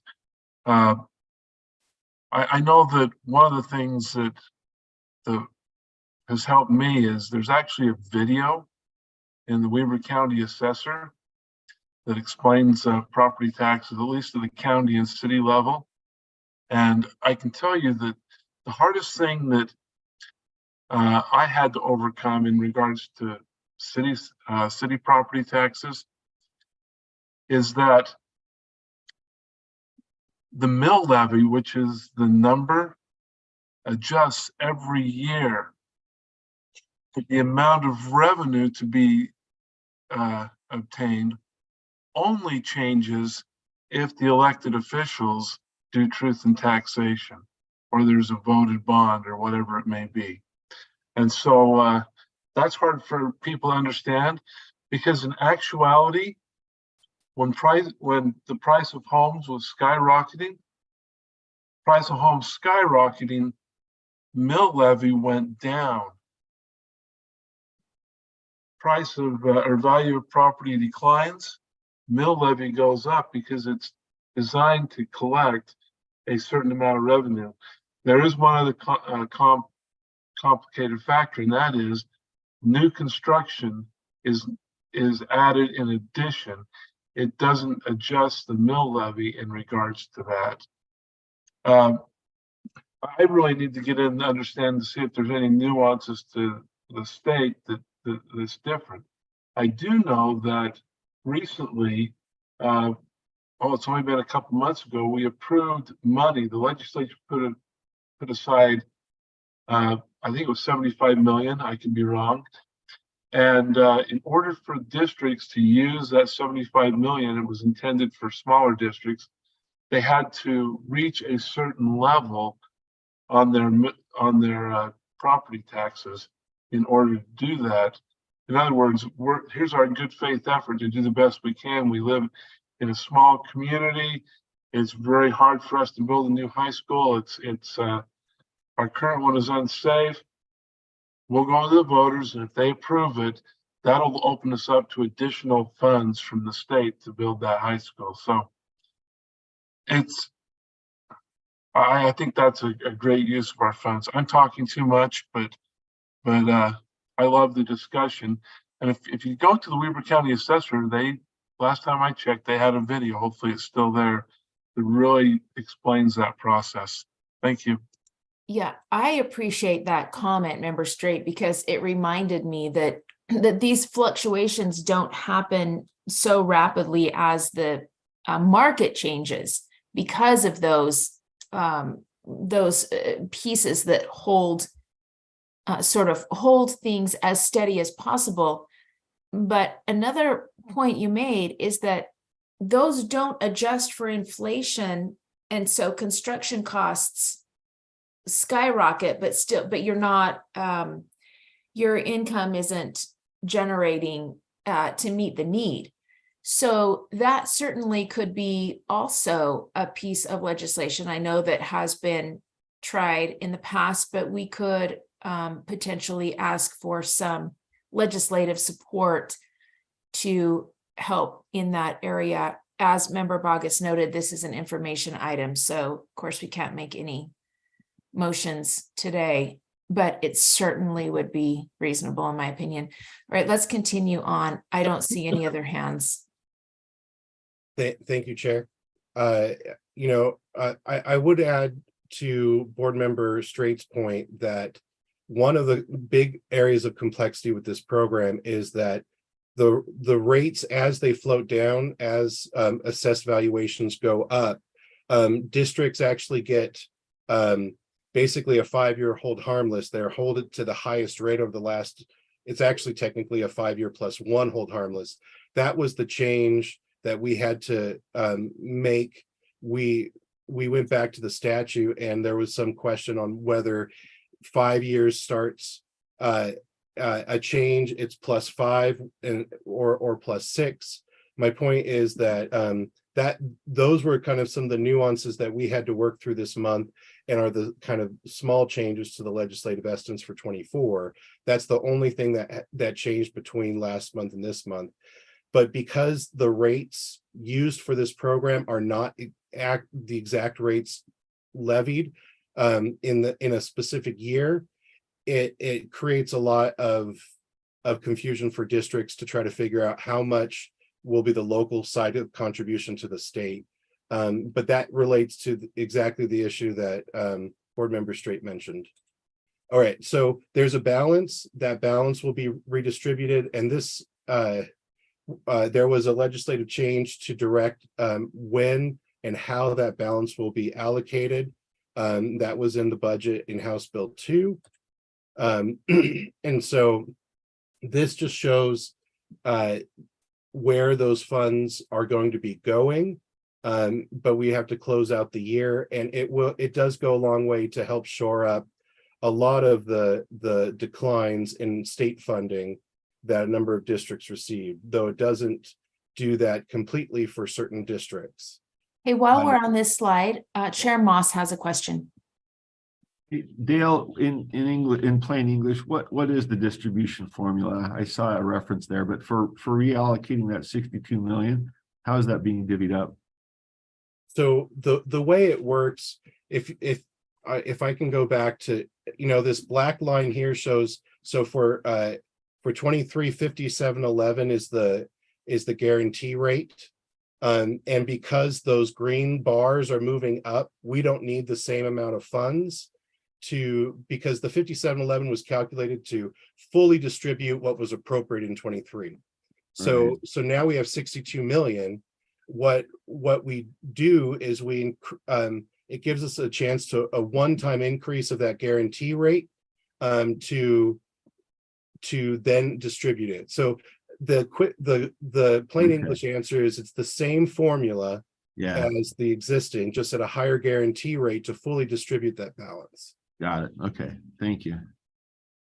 The uncertainty in why one of the legislative changes, why that occurred, was which year's calculation do you use? So in this case, do you use 24 or 23's year? It was not clear last year. And then when does that get distributed? So that's what the change was, to say use the year in which the balance occurs and distribute it as a one-time payment in the first quarter of the current fiscal year. So it should probably go in September to districts as a one-time payment. Can I move on, Chair? Yes, please. So this is the last part on voted in board, and I was wanting to spend most of the time on the 23 voted in board because it's a lot of questions and consternation, especially for certain districts. What this shows is the mid-year update on state numbers plus what the tax commission had budgeted on local taxes from the state, the actual levies from the districts. So basically, if I were a BA and I were Alpine, I would be expecting around $120 million from both state and local from voted in board. So where do we stand after that distribution in 24? Well, because actual revenues went up, state revenues went down. So Alpine is slated to receive 20 million more than what I would have projected in the fall last year. Most districts are in the green, but I wanted to highlight Weber is an example where their revenues on the local side went up by $4 million, but their state revenues went down by $9 million. So they're actually taking almost a $5 million hit. And that kind of highlights just the challenge of projecting out. And they were not planning on all the state funds coming through, but not, a couple $1 million down, not $5 million down. So it's a complex formula. We're trying to figure out what can be done there. We would love to have that conversation, but hopefully this kind of can highlight for you that right now it's highly uncertain for districts in certain circumstances, even if they know all the property tax information, which they don't until the end of the year. So that was all I wanted to cover on voted and board. And then I was going to jump into 24 very briefly, if that works for you, Chair. Please. Okay, so overall, there was a 6% increase in the WPU, as you know. The total minimum school program increased by 8.8%, and the total public ed budget from all sources is $7.5 billion. $6.5 billion is in the MSP. So the vast majority of funds are what we're talking about in the minimum school program. So these tables show a year-over-year comparison between state level appropriations by program. And I just wanted to highlight a few as we go through the tables. Kindergarten is up by almost 60%. And that was because OEK and FDK were allocated to kindergarten, as well as additional funds to pay for full day kindergarten for any student who takes that. Special education add-on, there was no legislative change, but I did want to highlight that the impact of House Bill 113 from the 2022 session is still there, that there's higher than average growth in the special ed side. That was up by almost 10%. And then students at risk add-on, that was one of the board's priorities. That's up 29% because those weights were increased one of those 10 increments as requested by the board. So moving on to the related, so the basic school program, these are all the WPU based programs. Related to basic program are the big statewide programs that are not based on WPUs. Transportation received an increase. Charter school funding based program received an increase. Concurrent enrollment did. Early intervention, that is the legislative name for OEK. That 100% decline is just because those funds were wrapped into the kindergarten program above the line. Educator salary adjustments, that it received probably the biggest increase because of the large increase going to teachers. I'll go into a little more detail on that. That was almost, a little more than 100% increase on ESA. And then dual immersion and Beverly Taylor Sorensen's art learning program also received an increase. You saw these when we talked about the wrap up of the session, but it's helpful to kind of see it more in the lens of MSP. And there were some one-time funds in 23 that were allocated to all districts called Public Ed Capital and Technology Funding that was not continued or reappropriated in 24. So I just wanted to point that out. And then the voted in board received increases both from the state and the locals. Nothing really to highlight there. So any questions about the overall picture, year-over-year changes on MSP? Chair Davis, if I can, I'd like to make a comment. Please, Chair Norton. As committee members, we frequently get to hear from Dale Frost and Sam Yuri and know the wonderful work they do, but I wanted to call out in the public meeting today out to the public about some pretty amazing things this group of people in finance do. You know, at the end of the legislative session, everybody is just exhausted. And yet our local districts, that's when they need their money. They need to know what their money's going to be. And they would like it probably the same time that gavel falls. And this group basically gives them that. And we got to read email after email after email about how much that was appreciated. And to find out, I mean, they spent their weekends, their late nights getting all that information ready so that it could be so quickly turned around to our districts. And I want them to know how much I appreciate that. And you make USBE look so good. So thank you so much. Those are great comments. I echo those comments. Man, thank you. It's so many unseen hours go into this. I'll just make a quick note about what you said at the very end with capital funds. You know, our legislature in past has contributed more to capital, and as they pull back more and more and more, and also incentivize LEAs to increase property taxes with kind of, if you do this, then we'll do that. It just, I don't know the public fully understands that in order to keep up with capital needs, the property taxes and the bonding especially is pretty crucial, because it really becomes, you know, the lifeblood when it comes to those needs. So just wanted to kind of throw that out there. Thank you for this presentation, Administrator Frost. We really appreciate all the information. Chair Davis, if I may, I just have a few more very quick slides just for your information, but I'll go through them very quickly. Okay. This is more of a dive into some of those programs. I'll spend just 2 minutes, just so you know, if you hear anything from your districts, how we applied some of the changes. So ESA, in the right-hand side, the question for the board or for us was, how do we apply the benefits rates? Because $4,200 additional is the stipend amount going to districts.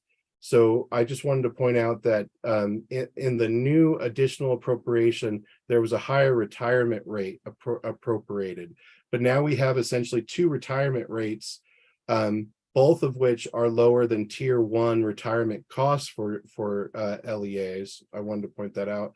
But the new retirement rate at 22 versus 15%, 15.7 is a lot closer. And so we're hoping that the legislature can have the conversation, what should be the right matching retirement rate, so that districts and charters don't have to cover the additional costs from other sources. So we wanted you to know about that. And so these are the amounts for principals and educators being provided to every LEA for ESA. With full day K from House Bill 477, again, it repealed OEK and FDK, and it created these new weights that are similar to first grade weights for charters and districts. For this year, we wanted to point out that our calculations for FDK, if you roll into the prior year plus growth, sometimes some odd things can happen in the first year of implementation. So we have the K-based WPUs, which is the 0.55 for all LEAs, and then using the projected FDK percentages based on both 23 enrollments, the higher 23 enrollments, or projections provided in the fall. We used that percentage and applied that to get FDK WPUs, and those were added on top.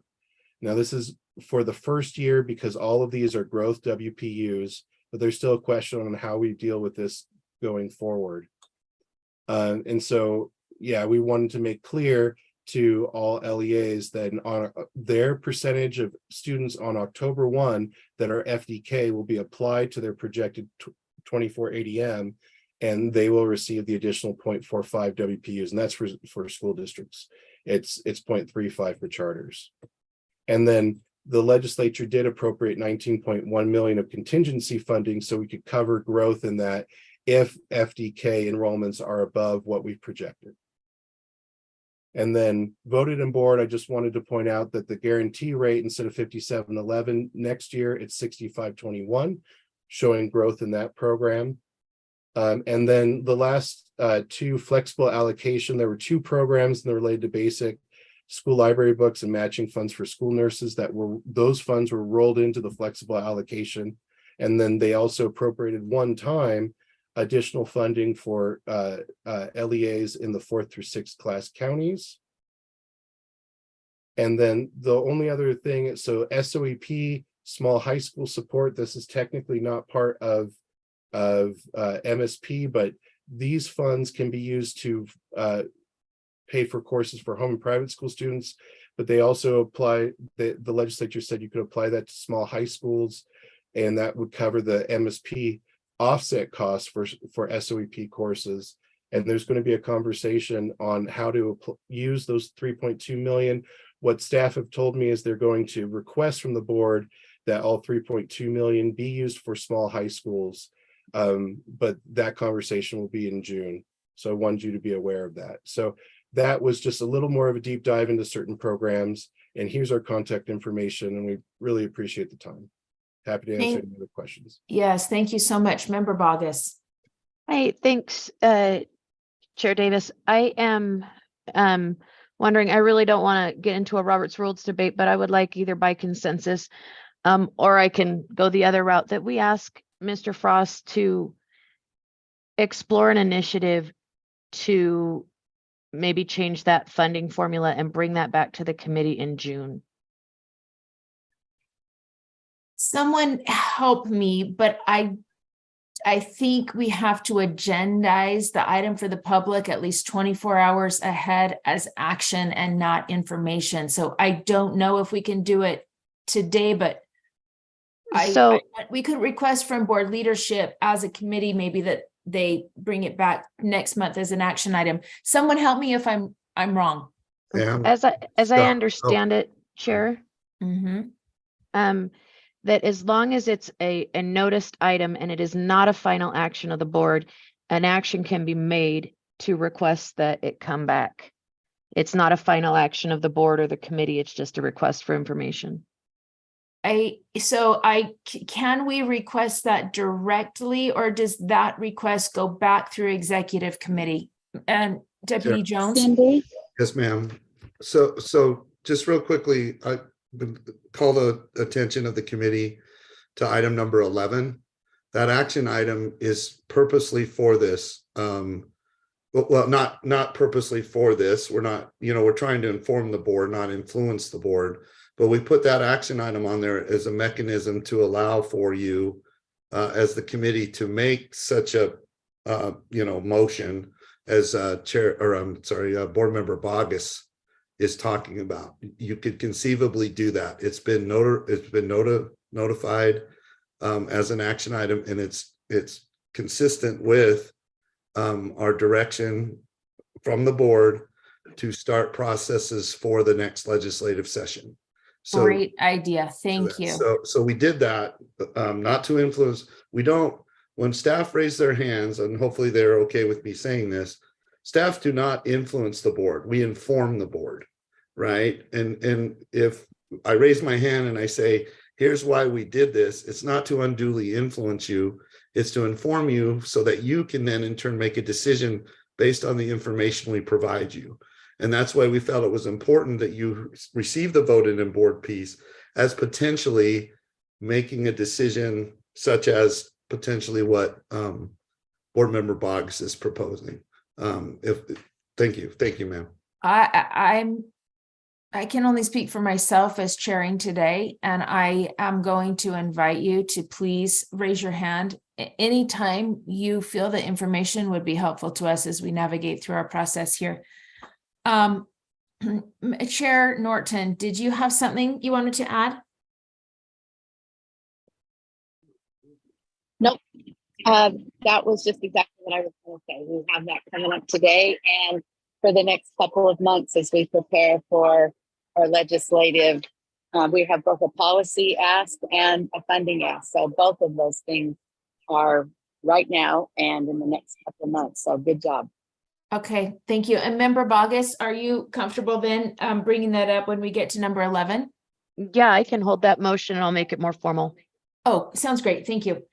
Okay, now I think that we already went straight into the educator salary adjustment based on the information that we were just given in the presentation on this very topic and the backup that we have. So I'm going to, in the interest of time, just go ahead and make the motion and then we can discuss that the committee approves R277-110 draft 2 on first reading and forward to the board for approval on second and final reading.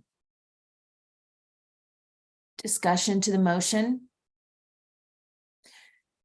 This is the information that I'll discuss. I'll speak to the motion that this is the information that Administrator Frost gave us. And then also, you'll notice that it has all of the pieces from HB 215 implemented.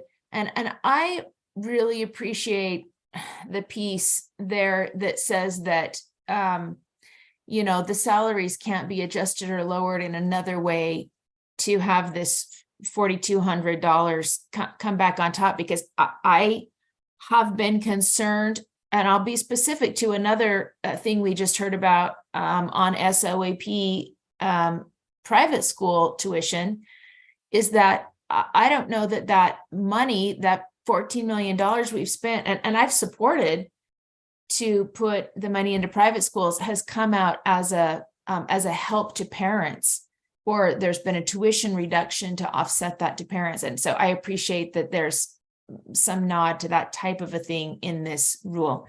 Member Bogus and then Chair Moss. Yes, ma'am. So I'm looking at this in line 72, and this appears to me to be a quotation of code. And my question to the rule writer would be, is there a better way to do this where this rule wouldn't have to come back if the legislature amends that code? Is there a way to do it where there's a citation of the code as opposed to a quotation from the code?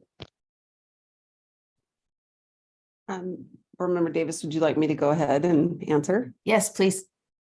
Good morning, everyone. Angie Stallings, Deputy Superintendent of Policy. Happy to be with the Finance Committee. This one was an interesting one because it states in 53F2 405 that the state board shall make rule that an LEA may not reduce. You're exactly correct. Board Member Bogus, this language here on line 72 through 74 is a restatement of what is in code.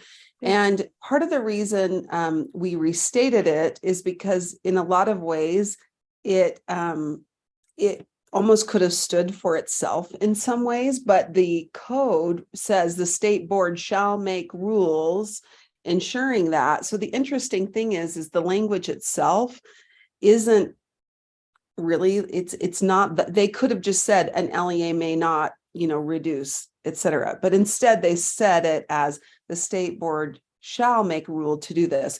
So we kind of discussed different ways of doing this and felt it was important to nod to the why behind what we're doing now in A and B. It used to be 12 and 13.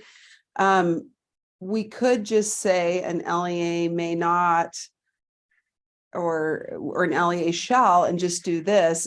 I don't know how we would, I guess we could say for purposes of complying with subsection, and actually now I'm seeing that that says subsection, it should be section. For purposes of complying with subsection yada yada and LEA shall, we could do that. It's essentially the same thing. So, Superintendent Stallings, or actually I should say Chair, may I follow up? Sure. So Superintendent Stallings, I'm not trying to be obstinate. I'm just trying to make it easier should this code be amended in subsequent years, that perhaps this doesn't need to come back over and over again. That's my thought. Sure.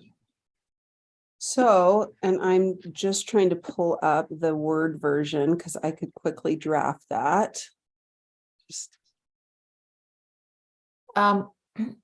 What would, I'm sorry if I'm being dense. What would cause it to force it to come back if the code changed. I mean, it would have to come back anyway because of the language that says that the board shall make code in response, or shall make rule in response to the code. Wouldn't it have to come back anyway? I mean, they always do.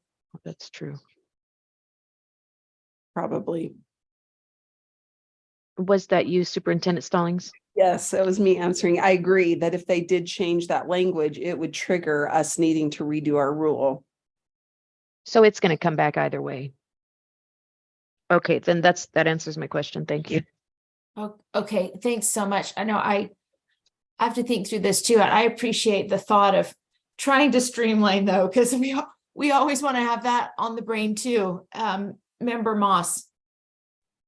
Quick question on lines 36, Chair Moss. 37. No, member's good. I'm not chairing anything today. I have no responsibilities to chair anything today, which is very relaxing. So 36, 37, could I just get a refresher on the state of evaluation ratings? So this says, as long as you haven't had an unsatisfactory in your 3 most recent evaluations, it references the code, where are we here? 53F2405, which says a salary adjustment when be awarded only to an educator who has received a satisfactory rating or above. We had some discussion about, changing things or recommending changes from 4 to 2. Maybe to Superintendent Stallings, just what's the latest there? I've forgotten where that ended up. Are there 2 or 3, and where does satisfactory rank in whatever options are currently available? Yeah, and I'm not sure. That is a great question, and I'm not sure if Jennifer Thronson or Katie Hill or someone else are online. If they aren't, we discussed this language because of what's it here in R277110, and they informed me that the R27755533 and the different evaluation rules will be amended shortly, likely, I think, coming to a committee in August or September, because at one point we were going to refer to the 4, currently our evaluation system has 4 levels. I'm trying to remember if it's highly I'm trying to remember the 4 levels. I could pull them really quickly, but they informed me that we're actually going to change those categories shortly. And there's going to, depending on what the board decides, of course, but they have staff have recommendations for changes to those levels and how evaluations work. And so, so as to not have to bring this rule back, we essentially pattern the language after what is in 53F2405. And then once the new rules come forward, if we need to put more specificity in here, we can. But the other thought was in the evaluation rule, we could clarify what is satisfactory or unsatisfactory for purposes of the educator salary adjustment in the evaluation rule. So it is coming soon. That makes sense. And that was my question, because we had a whole lot. As I recall the discussion with Director Thronson, there were recommendations on a bill that perhaps Representative Peterson was running. We ended up pulling back on some of that. I couldn't recall if the bill went ahead anyway. So I guess that's the question then. How do we make sure we align that discussion to this? Unsatisfactory, I think, is the lowest of 4 currently. And there were questions about whether to change it to 2. I was personally more in favor of keeping 4 because I think it's actually more productive, but that discussion was inconclusive. And so I guess what we're saying here is, as long as you're above unsatisfactory, however that shakes out, it's referenced to code, but I guess code is further elaborated by rule, is what you're saying, right? Where the code says as long as it's satisfactory or above, we sort of set by rule what that means and what the gradients are. Is that right? There's no more elaborate description in code of what those levels are. That's left to us in That's rule. correct. Okay. The code requires the State Board of Education to create an evaluation system. And so you're correct. When it says in the rule, sorry, let me find where I was. I have a whole bunch of things. Okay. When it says here, has not received an unsatisfactory rating on the educator's most recent, that has been interpreted to be the lowest of these four right now. So it would be if they Not were effective would be not effective. unsatisfactory. Okay. And that's the rule that's going to be coming up for. Correct. Okay. And in fact, I think this whole rule is going to be repealed, and then there'll be a new 300 numbered rule on the educator evaluation. And that is what I understand they're going to bring recommendations to the board on. Got it. Okay. Thank you. That'll give us an opportunity to align. Thank you. Deputy Jones. Chair, if we may, Deputy Superintendent Stallings had gone to line 72 and 79. In an interest to inform, not to influence, there's still a lot of concerns or questions in the field about the windfall aspect of this. And if I believe Dr. Hyde is in the same room as Director Thronsden, or maybe Dr. Thronsden could talk to this, because we're receiving questions about, well, why do we need to, address the potential for a windfall or to prevent a windfall in the rule. Can you recognize Director Thronsden and or Dr. Hyde if they're available to talk to this one, please? Yes, I'm looking for them. So my understanding is they're in room 156 at the where Jerry is? Yes. Okay, sure. If either of you are available to speak, we'd like to hear your information. I don't see them in room 150. Oh, I see Jennifer. I see Dr. Thronson. Can you share some information with us? We can't hear you. Apparently they can't. Yeah, apparently they can't hear us. I thought that they had set that room up for. Scott, as the host, do you have the ability to unmute that room? I don't know if that's a possibility. Yeah, let's see. Oh, Gary's there. We've got Jerry to the rescue. He's given us some hand signals, but we can't see his hands. There it goes. There it goes. Okay, we made it. Thank I guess you. it takes 30 seconds for the room to unmute if you don't unmute us. So that there'll be a little delay if we're going to leave the mic on and just try and be quiet. For this one, there has been concern raised around ensuring that all of the money goes to educators. And I would say the vast majority of our LEAs are ensuring that happens. We do have one or two case examples that has not always been the case. And therefore, this language, part of it comes directly from code, like it has the language of windfall in it. But it really is to say to our LEAs, be very transparent, keep your ledgers very direct, that this money is being directly given to educators, whether that's as a bonus or built into their salary adjustments. It needs to be very clear that that money is going directly to those educators that are eligible. Well, I didn't scroll, but I'm not seeing another hand. So I have a quick question. Why in line 76 are we saying in total wage compensation of each educator, including salary and stipends? Why do we need to say that? Is there some, it's not like a percentage. It's not like we're worried they're going to add it to health insurance benefits. What's the point of that? Good, Deputy Jones. Chair, the point of that is that not all LEAs distribute these funds in the same manner. Some have it in their payroll, normal pay period type, and then others do use it as stipends. So it's more to ensure that we're acknowledging that at the local level, there's differences in how or the procedure for how the compensation, if you will, gets to the educator, right?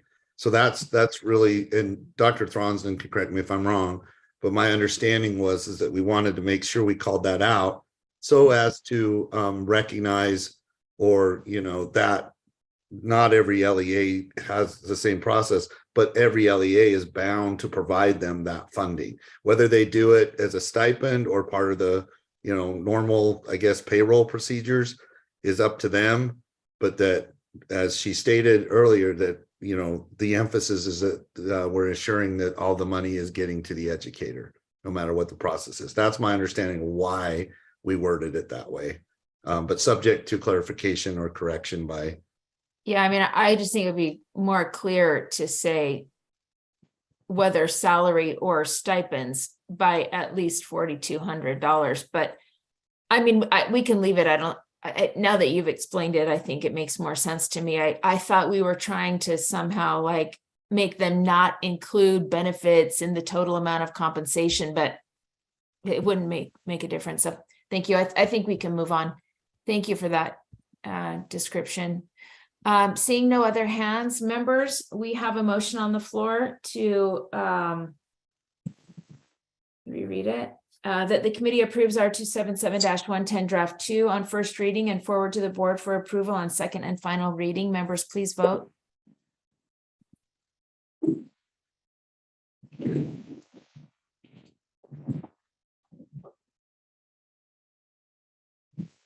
Member Norton, I can't see your.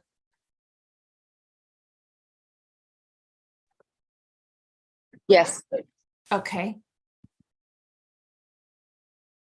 And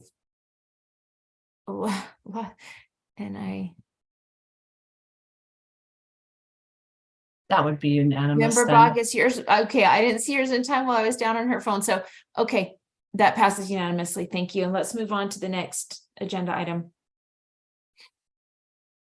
We're ending at 12:15. Just heads up for everybody. That's in 1 hour.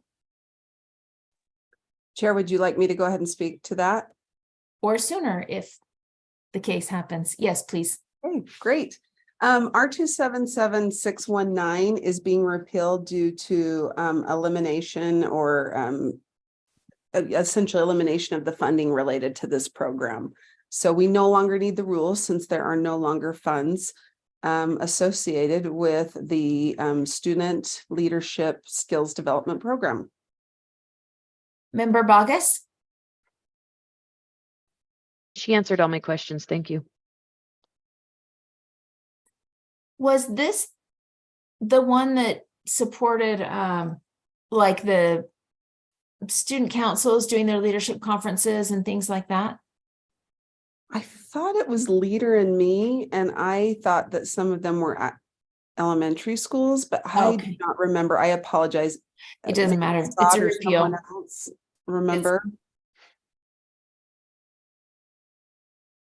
Yeah, Hey, Chair, may I clarify? Yes. So the code 53F-2-508 has been repealed? Yes. That's what I thought. Thank you.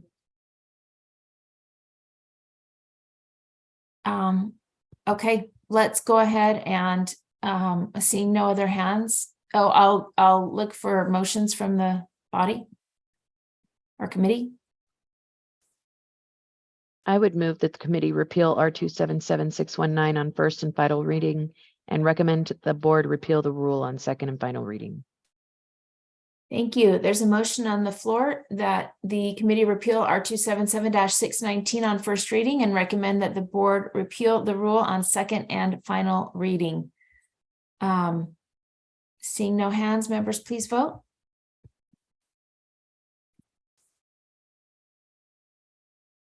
And Chair Norton? Yes. Thank you. That passes unanimously. Okay, let's move to the next item. And I can start by just explaining that, but Assistant Superintendent Voorhees will be able to provide more details. But the special ed rules manual was recently significantly updated by the Law and Licensing Committee. But since that happened during the 2023, our last legislative session, in House Bill 2, the legislature permanently, there was a provision in there that allowed LEAs to use up to 35% of their restricted funds for unrestricted purposes. And it was a time limited allowance. That time limited authority is now in HB2 was extended permanently. So it's now an ongoing allowance. So this manual was updated as a result of the change to that language change in HB2. This manual is incorporated by reference into R277750. So this first item is your opportunity to review and approve the manual. And then if it's approved and recommended, then that's why the rule is next. And the only change in the rule is to update the manual by reference. So Madam Chair, if you'd like to turn the time to Assistant Superintendent Voorhees, I think she could supplement or add to anything I said. Okay, let's go to Member Boggess first, and then we'll go to Dr. Voorhees. Chair, if I may, please. If Ms. Voorhees wants to speak, she may answer my questions. Okay, well, let's hear from Dr. Voorhees first, and then we'll come back to you. Thank you, ma'am. I have one question as well, but if you would like to speak first, then we'll throw these at you after. Thanks. Thank you, Chair. Leah Voorhees, Assistant Superintendent of Student Support. As Deputy Superintendent Stalling said, the substantive change is related to House Bill 2 and that 35% restriction. Because we are bringing this before you, we are also proposing a couple very minor and to be honest, non-substantive updates. And just super quickly, I will walk you through them. So yes, thank you, the abbreviated summary. As you know, we recently sent out for public comment the portrait of meaningful inclusion of students with disabilities. We got a lot of great feedback, and we're very excited to be rolling that out at our conference next month.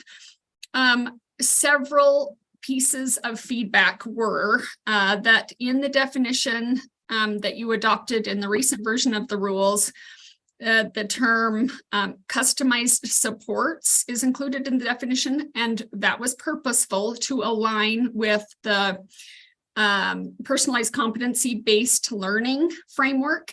However, stakeholders who responded to the survey felt that was a little confusing and preferred that instead of customized supports, it said services and supports, which is more technically in line with the IDEA. So that's number one. Number two is we also have received feedback from the field since the approval of the rules that they requested that you would consider changing the word deficit to profile in the language for the criteria to make a student eligible for specific learning disability, because it is less deficit language and because it is more it's more broad term, and that when we're evaluating a student for eligibility under the criteria of specific learning disability, we are looking at their entire profile when we use the patterns of strengths and weaknesses methodology. So it is a more broad, but actually a more appropriate term, and it's asset-based as opposed to deficit-based. Since we had to make this change, and we're already proposing to bring the 35% flexibility restriction up as an update to the rules, there has been a Supreme Court decision related to special education. And so we have added the language on page 128 as a proposal to cite that Supreme Court decision. The Supreme Court decision will not change how we at USBE function. It will make explicit for LEAs, and more importantly for the public, that it is possible now, according to the decision, to to take a claim under the Americans with Disabilities Act or the Rehabilitation Act straight to court, and individuals will not have to exhaust their IDEA dispute resolution remedies first. So this Supreme Court case is one of exhaustion. And so it doesn't affect how USBE will do our work, but we are proposing that it is made explicit, since it is a Supreme Court decision and overturns several circuit court decisions, that IDEA does not have to be exhausted before a claim is an ADA or a 504 claim is taken. So we're just recommending that's added. Then you see the 25 or the 35% update, which is the reason we bring the rules to you today. There. And then the last recommendation is during the legislative session, when the 35% restriction was being considered, and then after the legislative session, as we've been doing allocation calculations for LEAs, we had several LEAs and the legislative fiscal analyst request copies of the formula for each of the different types of state special education funds. All of these formulas exist already, but we are proposing that they are all memorialized in the rules so they can all be found in one place. Because they all currently exist. There is no change. This is copied and pasted from other locations, but we're proposing that we put them all together so they're very easy for LEAs, the public, the legislature to find right here in your rule. And those are the proposed changes, Chair.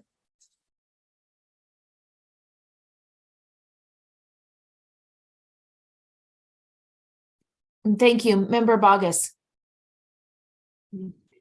Yes, ma'am. I'm wondering, Superintendent Voorhees, I'm looking at page 1 of the expanded amendments here, and in number 2, the identification, location, and evaluation, it indicates in D and E. To me, that reads as a causal statement. For example, that the standardized testing caused the cognitive profile, and I'm just wondering if it shouldn't read differently. For example, utilizing standardized testing, including both a normative and an intra-individual weakness that is consistent with academic and classroom performance data. I don't know, it just reads very funky to me. Are you understanding what I'm saying? Chair, may I respond? Yeah, I think it could have been easily just said from the standard or on the standardized profile instead of from, but yeah, I think. Perhaps, Chair, that might fix that. Yeah, Dr. Voorhees, go ahead. Yeah, we certainly don't have an issue with rearranging the sentence so that you don't have the parent or the clause in the middle.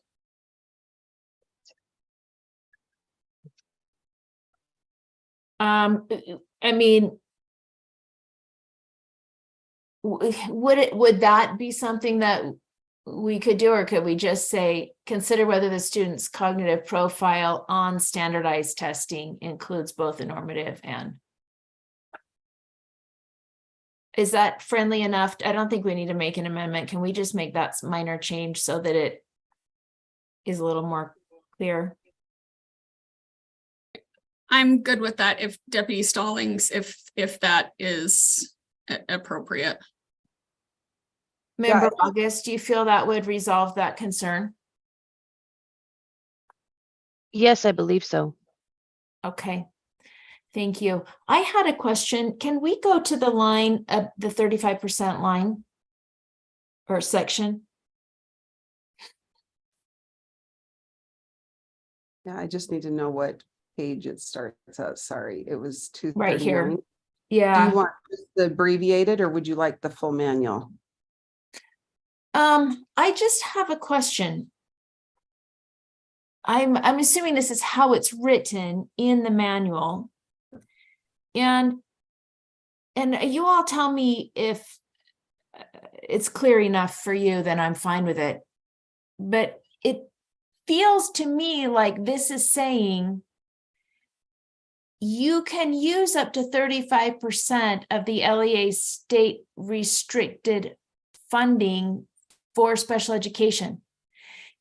Instead of saying an LEA can use up to 35% of its restricted funding, which would include this, the state restricted special education funds. It just feels to me like this is saying whatever they do with any of the other restricted funds, 35% can come out of special ed.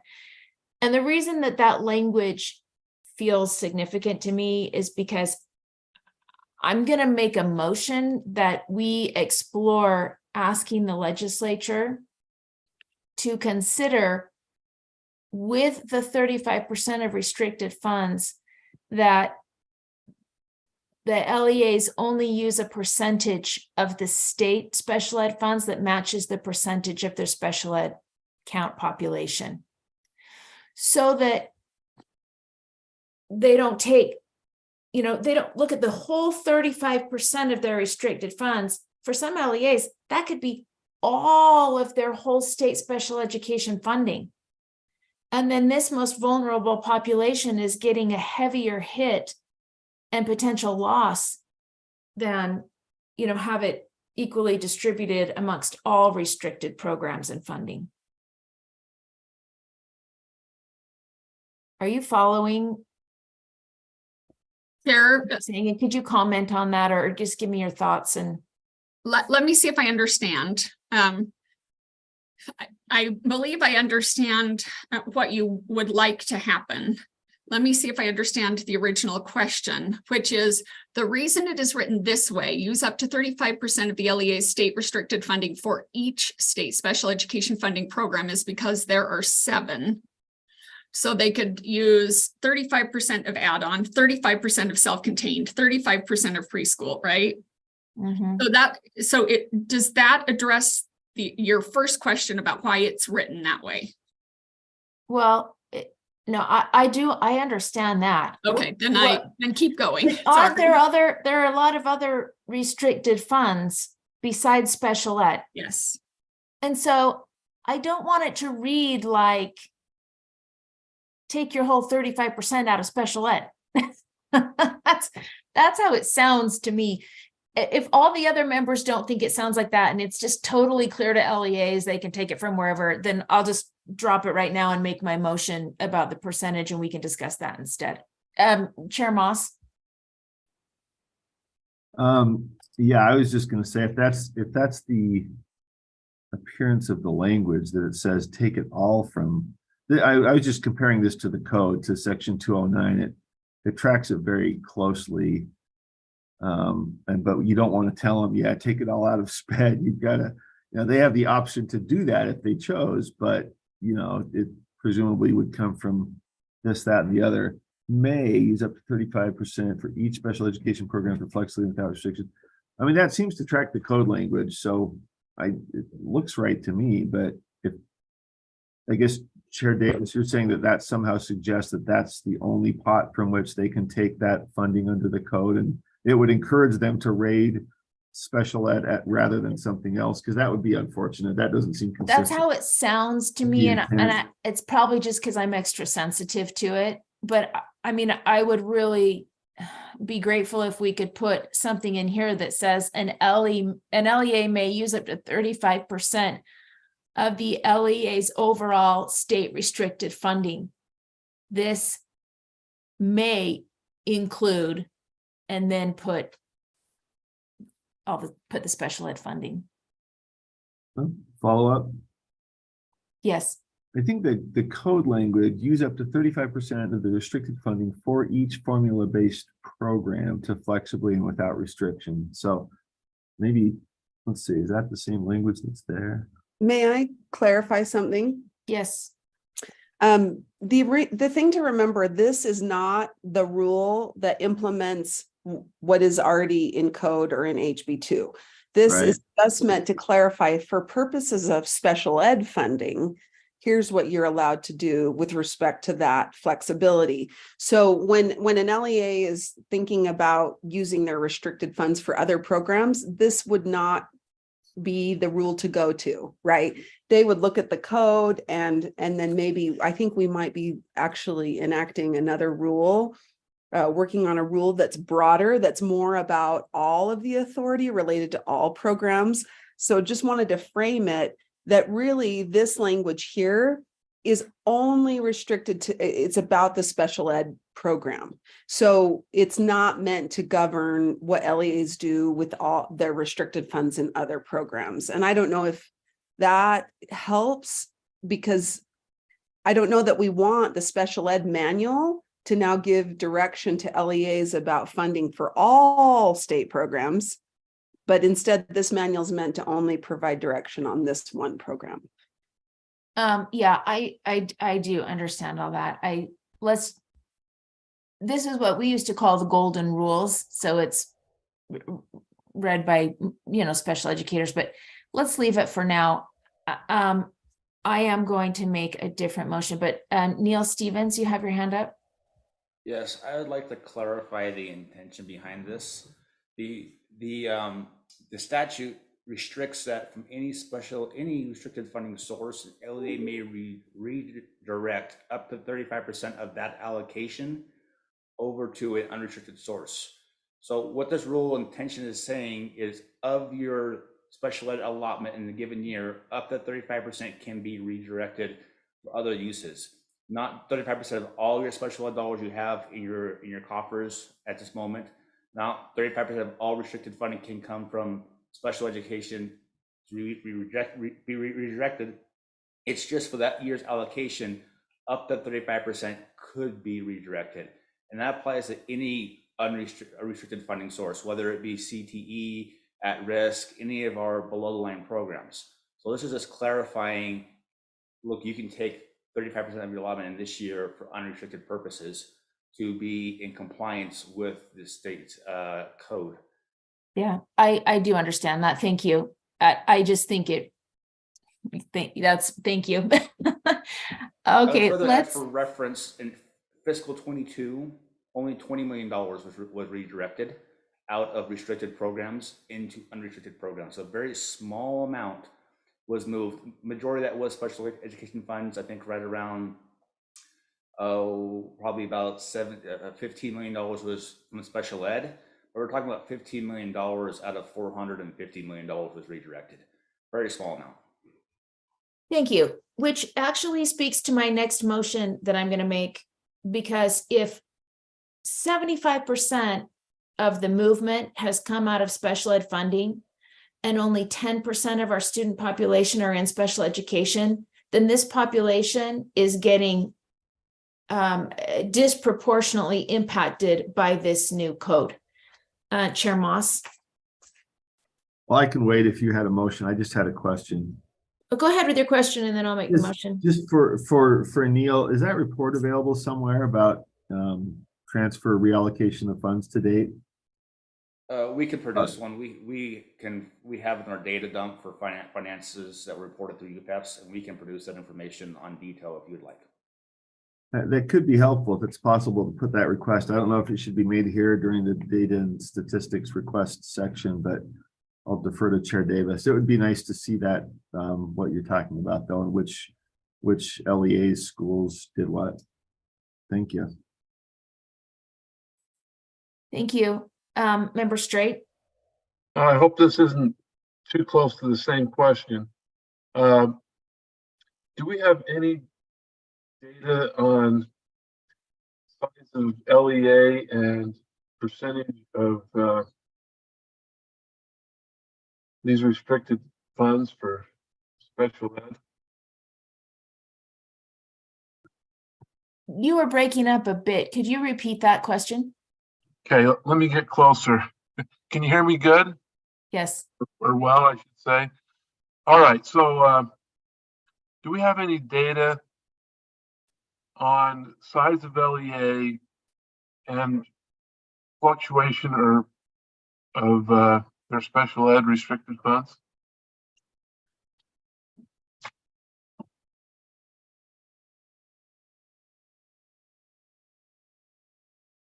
I'm sorry, I didn't quite understand the question. My audio cut out. Could you please repeat that? It's probably me. So, size of LEA, is there wider ranges of this percent for smaller LEAs? The majority of LEAs that were utilized as flexibility were mid-sized charter schools, mostly because those LEAs have had significant more carryover funding available in special education relative to their expenditures in prior years. Our larger LEAs, our district LEAs, with the exception of one or two, have very little carry forward as a percentage of their budget going forward. And so they aren't incentivized to utilize this flexibility. Whereas charter schools who have experienced carryover funding because of the generosity of our charter school allotments for special education students in years of expansion or their first year of operation, resulted in higher carry forward balances for those newer charter schools. For example, there's a charter school, I believe it's located down in Salt Lake County, had several different, a new year of operation and at least one expansion year. And that resulted, when their student population didn't expand to the rate they projected, it resulted in significant increases in our allotment without the corresponding students to have expenditures for teachers or other expenditures. And as a result, they carry forward large amounts of funding. So those types of schools are more realistically going to use this carry forward or this flexibility to carry dollars into other programs than, say, a mid-size or large district school.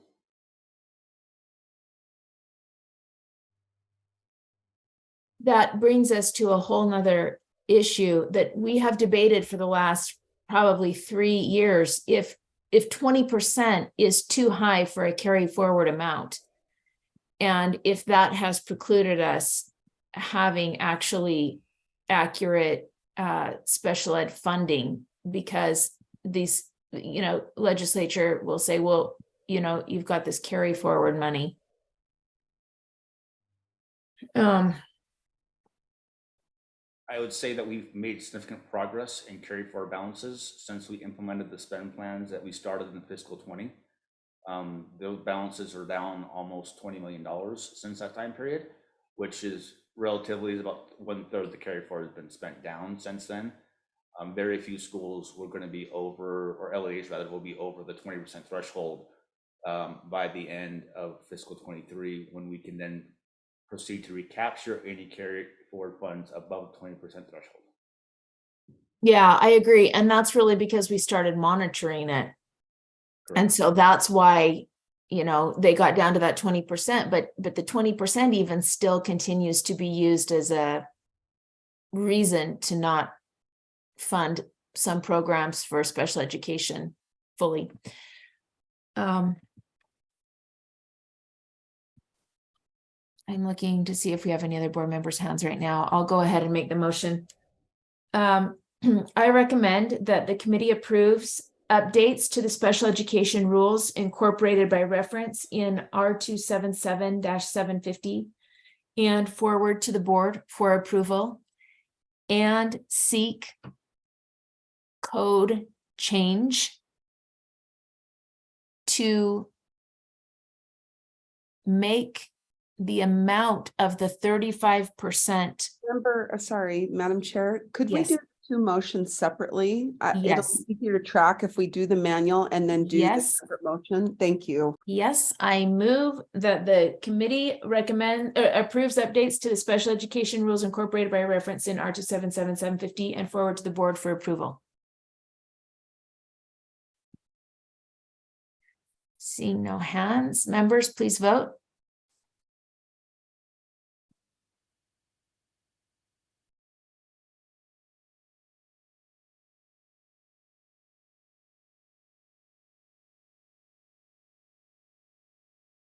Okay, that passes unanimously, I believe, if I saw that right. And Madam Chair, if I may, I just wanted to confirm that that because of this non-substantive change that you and Board Member Bogus recommended to staff, that staff would have the ability to make that technical change to the language before it goes to the board in June. Yes, absolutely. Thank you. And I'm ready to help with the second motion. Okay, I'm trying to formulate it in my brain. I move that the committee recommends the board to seek code change to make the percentage of flexibility in the 35% of restricted funds commensurate to the percentage of special ed student population. I need to reword that because that doesn't make sense right on there, but maybe somebody can help me.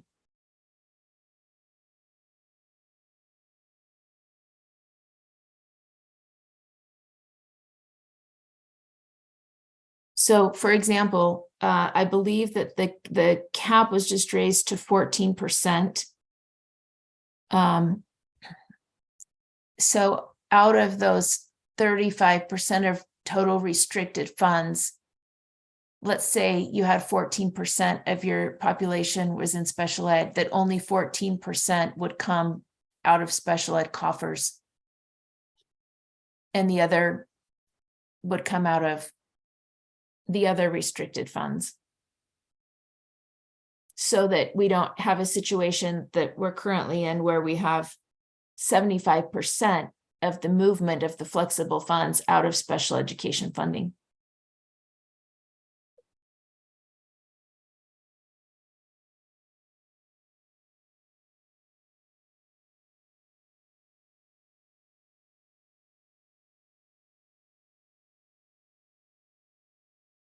I got it.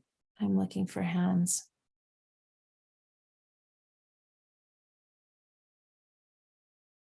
Any thoughts on that motion, members? Member Chair Moss? Did you have a question? No, I just couldn't see it. I apologize. Oh, I'm just trying to think it through. So if you have 14, as your example, % of your population is special ed kids, then you could use 14% of that budget. Is that what we're saying? Of that 35%. 14% of the 35%, or you could use that percentage that corresponds to the number of kids. In other words, that would be 14% of the 100% or 100%, or excuse me, 14% of the 35%. The answer is both. You have 35% of restricted funds, and then you could use 14% out of the 100% of that amount, whatever that amount of the 35%. 35%. 14% of the 35% would be what that would do then. Correct. Gotcha. And would that apply to carryover, or would it apply to only yearly allocation? It sounds like a lot of this is well, either one. It's all restricted funds.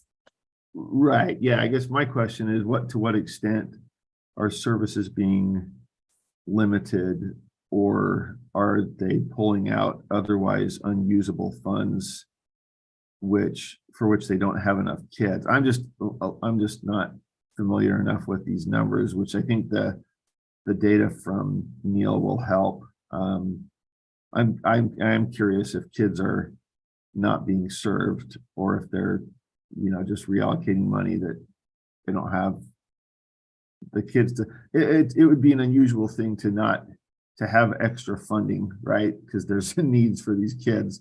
I'm just not sure how to quantify that without looking at the prior data, but I get what you're saying. That it's 14% of the 35%. Okay.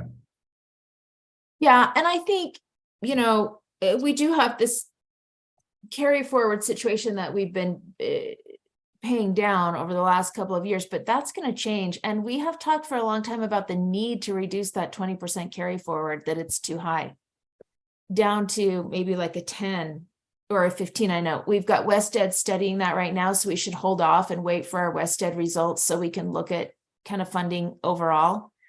But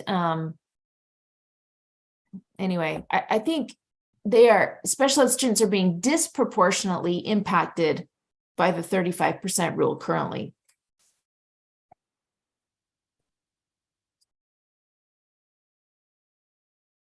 I don't see any other hands. So members, please vote.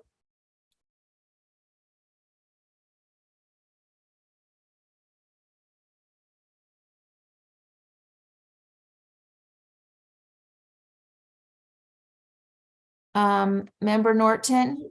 Actually, can I take that back for just a moment? Yes. If we're a little informal. I'm wondering, instead of seeking changes to Utah code, if I could amend your motion to say explore. And to bring that back, what that would exactly look like. What kind of information would you be looking for? Because it's feels pretty clear to me, but what kind of information would you want? Well, I always like to read things before I recommend them. And right now I'm voting to seek changes to code that I haven't read. Oh, you want to read the code first? And so you want to bring this back for next month? Yes, if possible, or to.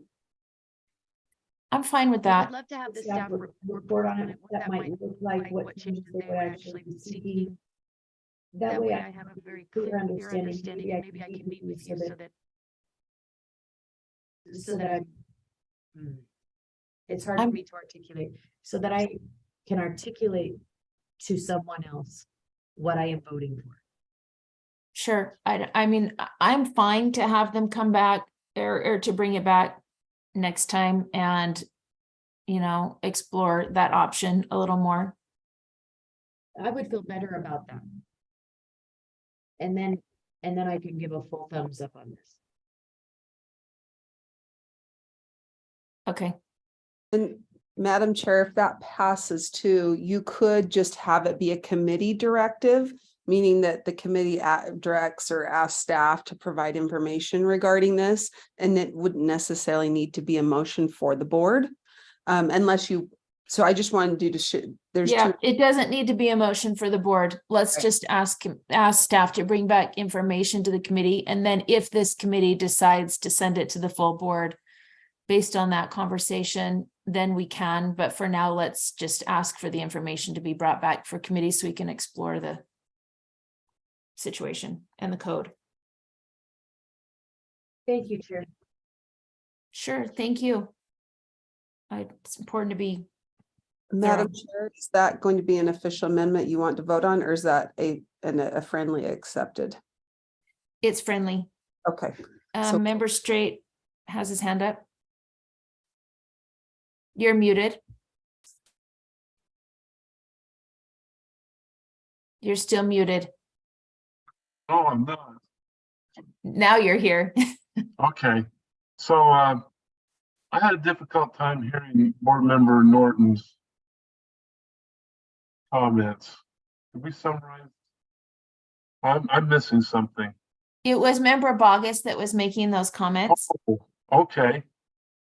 And she just asked that instead of moving a motion to the board to explore a code change at this time, that it come back to committee with some more information so we have time to read the code and look at the information and see how special ed students are being impacted, really study the carry forward situation and how that does or doesn't impact this. And then, you know, maybe by that time we'll have some more information from Wested too, as we explore potentially lowering that carry forward amount, which I think for the last few years, people have pretty much felt like needs to be done at some point, including legislators.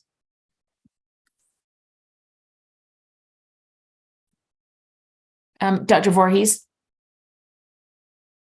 Thank you, Chair. So we won't have information from Wested for the June meeting, but for your June meeting, we could certainly bring you back information about who used the ability to unrestrict funds, what percentage of special ed money each of the LEAs who used that ability used, and then compare that. We could make you a chart that then compares that to the LEAs that have carry forward in state special education funds.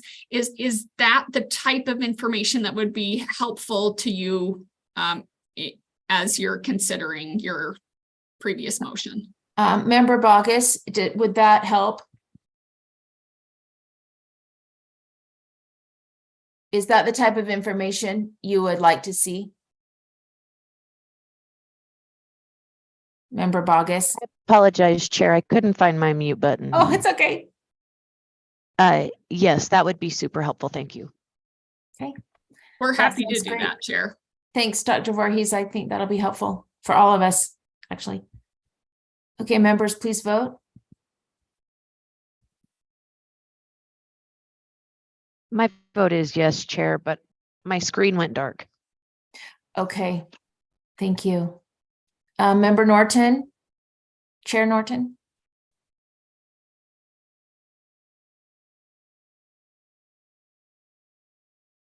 Can you hear us, Chair Norton? Well, that motion passes.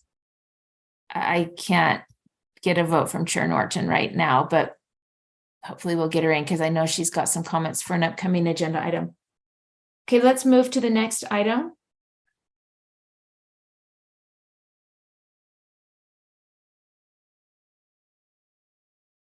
Sorry, it took me a minute to unmute. So the next agenda item is approval of the updated board rule now that incorporates that manual by reference. And so the motion would just be, and if you want me to show really quickly the rule, you'll see that the only change will be incorporating by reference what the board approves as far as the manual in June. So that's the only change to the Okay. rule. I'm seeking a motion from the board or from the committee.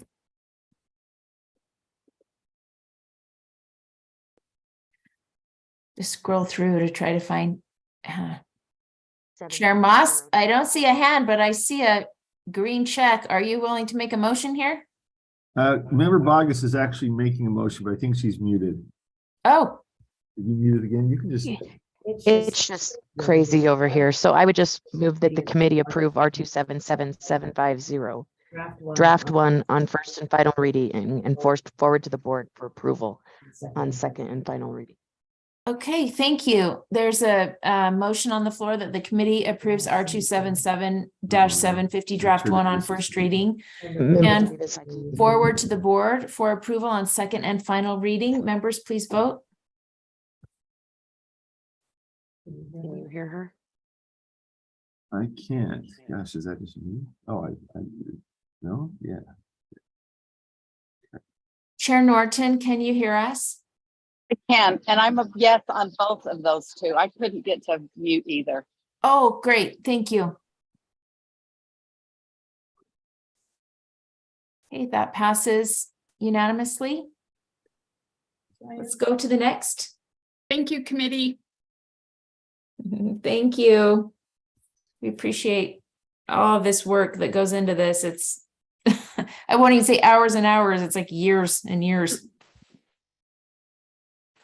Madam Chair, would you like me to start speaking to R277-726? Yes, please. Great. I have quite a bit of an overview, but I'm going to make it short and sweet because I know you've got a long agenda. So R277-726 is being amended due to the passage of SB 167 and SB 45 during the session. SB 45 changed the program by expanding eligibility to students who are in grade 6, and it also now allows students in grade 6, 7th, and 8th to take up to 6 credits per year instead of just 2.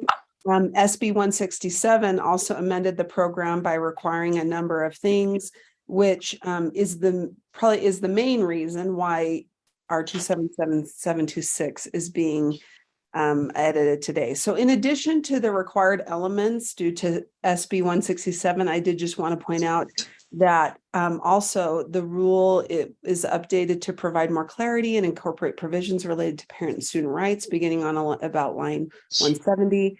There are updates on how a student's school of enrollment and the SOEP provider collaborate on a plan to provide a student with aids, accommodations, and services under Section 504 or IEPs, and that's on around lines 150 through 162, and then in Section 8, which starts at about line 590, and then also makes technical changes and updates to language throughout for clarity. And I know that we've got Jennifer Thronson, Kathy Gray, and Corey Kant, who are all available as well to help provide and support questions from the committee. Thank you. Great summary. I'm looking for hands. I don't see any. So I have a question. There is a section where the district and charter online programs are taken out. Why is that? And will that result in decreased funding for the district or charter online programs that have been heretofore part of this? Could you share the line where it was taken out? Because I think it might have just been a defined term change. Because authorized online course provider is broad. It includes the LEAs who are providers, but also the certified online providers. So sometimes it gets confusing that there should just be one phrase, but I would say the authorized online course provider is the broader term for all providers, including districts and charter schools. And then the certified course provider, the one right below it, is the smaller, the one that we do approve ourselves, which is I think the only one we have right now is ASU Prep. Was that what the distinction, or is there a specific place in the rule I could look to? It's line 81 through 89. Great. Oh, yeah. So we deleted this, and the new term is this authorized online course provider, and we just pointed to the code. So if you look at 53F4501, that is a defined term now. So those are the district and charter providers, as well as the certified. It includes the certified. So it includes all of them. All three, correct. Okay, that's really helpful. I'm looking for hands to see if other members have questions. And just to be clear, the addition of sixth grade is only sixth graders that are in a secondary school model, correct? That's not Chair. correct. It's open to all sixth grade students, regardless of whether they're in middle or elementary school. Oh, I did not think that's what they were going for in that code. Dr. Canthus, did you have something to add to that? Yes. Is that Corey Kant? Yes. No. Oh, sorry. Or was it Chris? Is that Chair Norton? I can't tell the voice who's calling. It's Chair Norton, but if Corey needs to talk, she can go first. Okay, Corey, did you have something to add? Thank you. That was Senate Bill 445 that brought sixth graders into the program. They did not do that within a specifically secondary environment. Hey, interesting. Okay, thank you. Chair Norton. Yes, I would like to get some clarification on kind of the crosswalk between when we have online teachers or staff. There were some changes made in this past year in the legislature for these providers and their licensing. Has that been, or is that being input in or incorporated into this bill?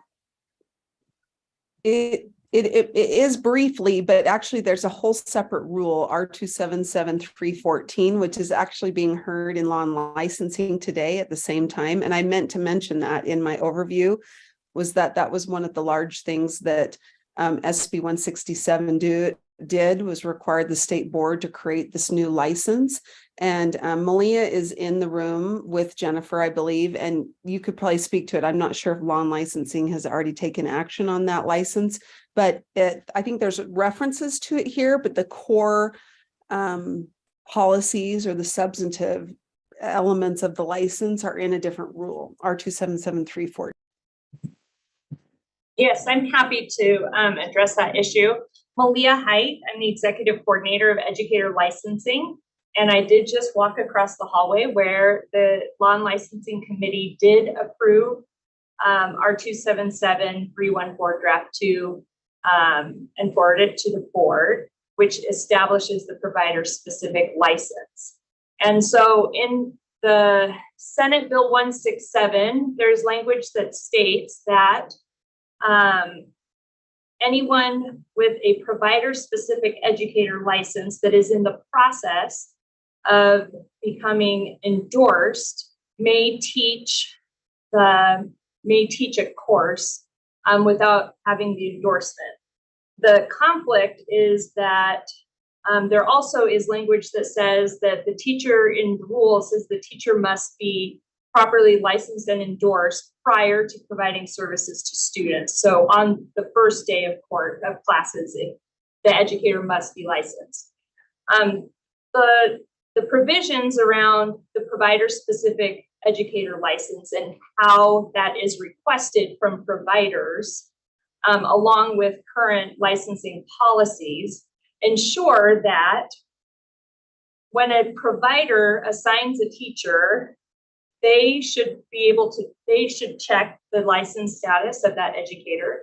And if they need a provider specific license or provider specific endorsement for a particular educator, that they make that request at that time. And that is how an educator becomes in process of being properly endorsed. At that time, the onus of processing the provider specific license is on USBE.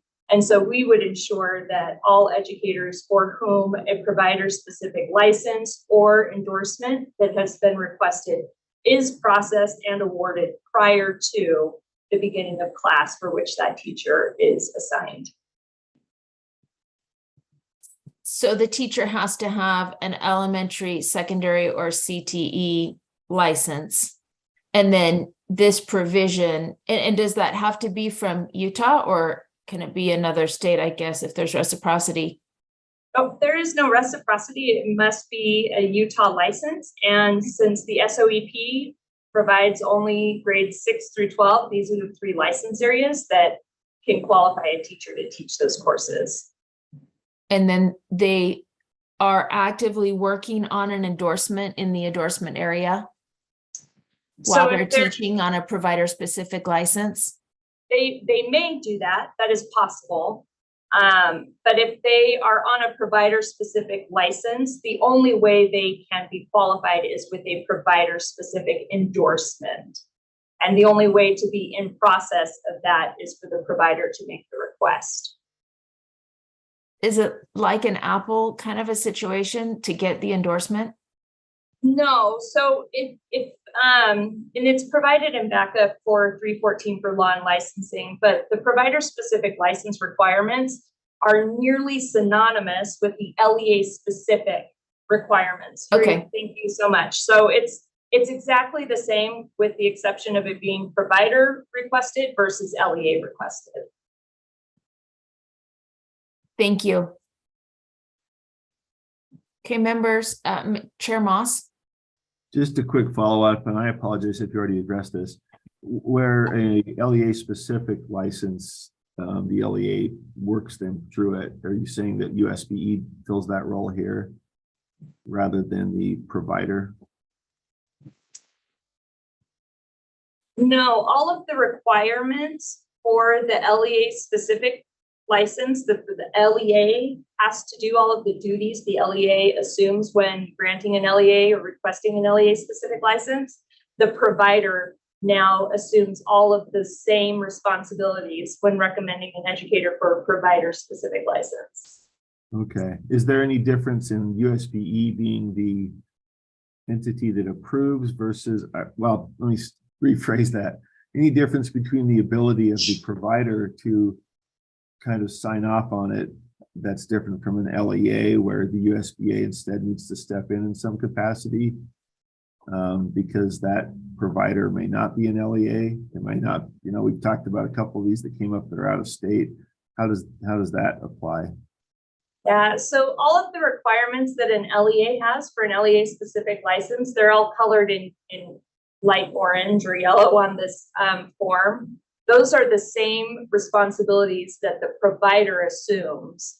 So either the LEA has the responsibility for an LEA specific license or the provider has the responsibility for a provider specific license.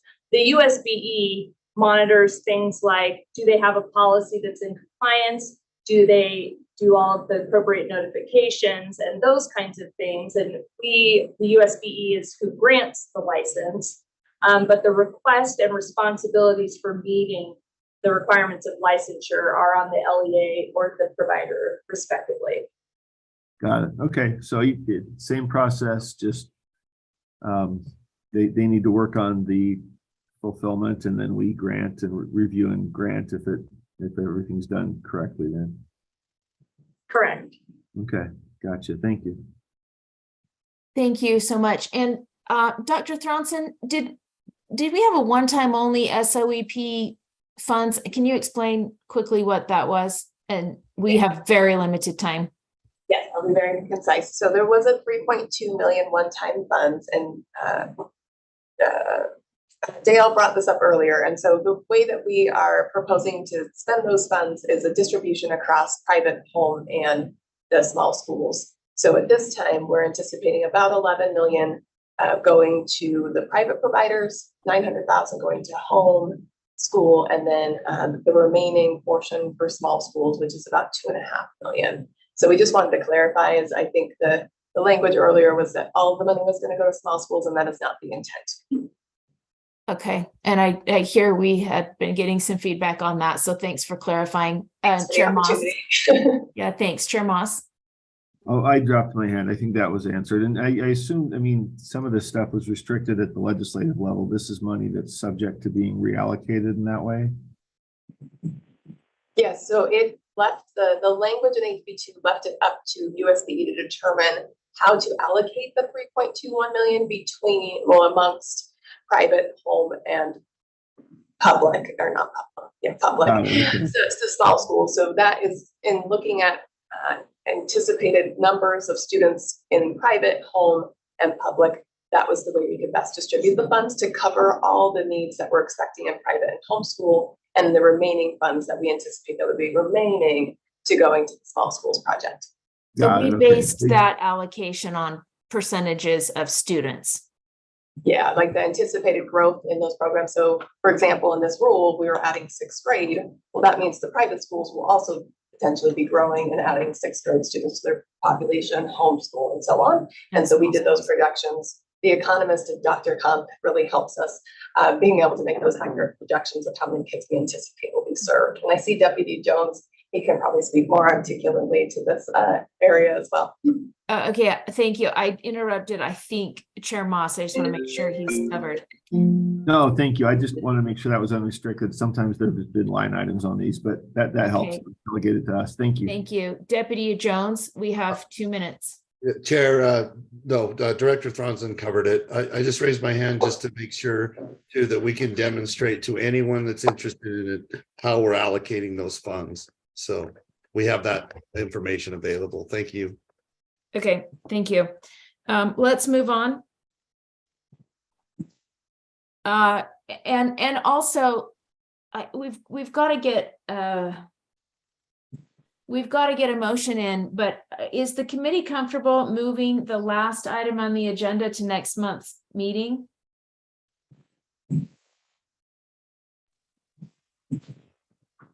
Looks like we were going to have a special meeting. Do we want to add it into that?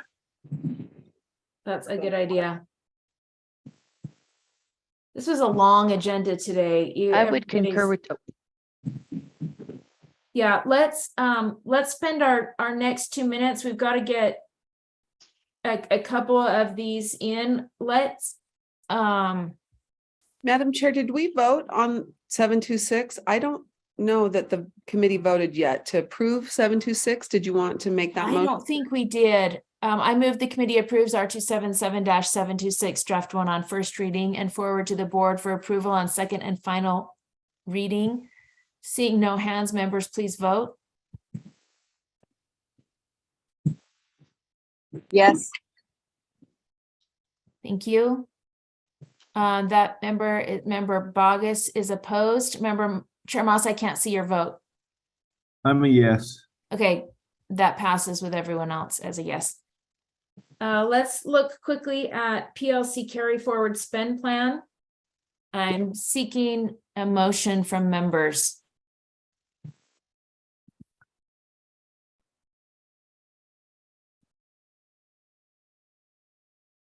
And since no one has a hand up quite yet, I'm going to ask a question. Why would BTS, is this youth in custody not eligible for BTS? Ma'am, will you recognize Benji? Please, Benji. Yes. Thanks, Chair Davis. Honestly, I don't know what BTS is. Oh, it's Beverly Taylor Sorensen grant. It's where art teachers go into schools. There's legislative funding for that, and schools apply for a Beverly Taylor Sorensen grant. I see. I would imagine then when it comes to youth in custody funding, that's a separate line item that the legislature affords us so that we can take care of all of the educational needs in its own category. And so we don't seek out additional grants or funding so that we can, we're given enough funding to be able to take care of the needs that we have, from what the legislator allocates to us. Okay, Chair Moss. I was just going to Thank bring the you. motion unless there's others. Go ahead. I can bring that motion then. Move that the committee recommends the amendment to the PLC carry forward spend plan to reallocate $140,000 to hire an art specialist for 2 years to assist with youth in custody students statewide and forward to the board for approval. Any discussion to the motion? I'll just say I think it's a great idea after seeing the inspirational art stuff yesterday to do that to support our youth in custody seems like a great decision. Thank you, Member Straight. I think I'm ignorant on this because I'm trying to imagine a statewide position, a specialist. Do they travel around to the schools? I'm having a hard time envisioning what this specialist does. Benji? I should say director, carrier. I don't know what your title is.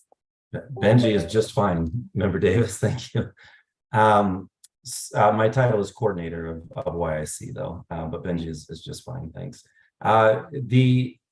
So they will, we have a concentrated amount of youth in custody facilities along the Wasatch Front. And so this one person then will go in at different times through coordinating with the facilities. Primarily, this will be done after school hours. Obviously the students are there 24 hours a day. And so after school time, this person would go in to do additional art projects and allow for the ability for them to do that. Because a lot of the facilities are so small, we don't have the ability to hire a complete full teaching staff.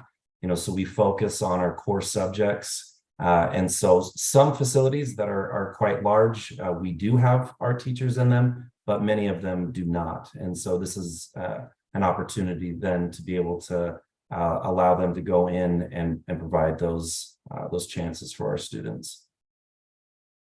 Thank you for answering that. I'm good now. Let's vote. Unless someone else has something to say.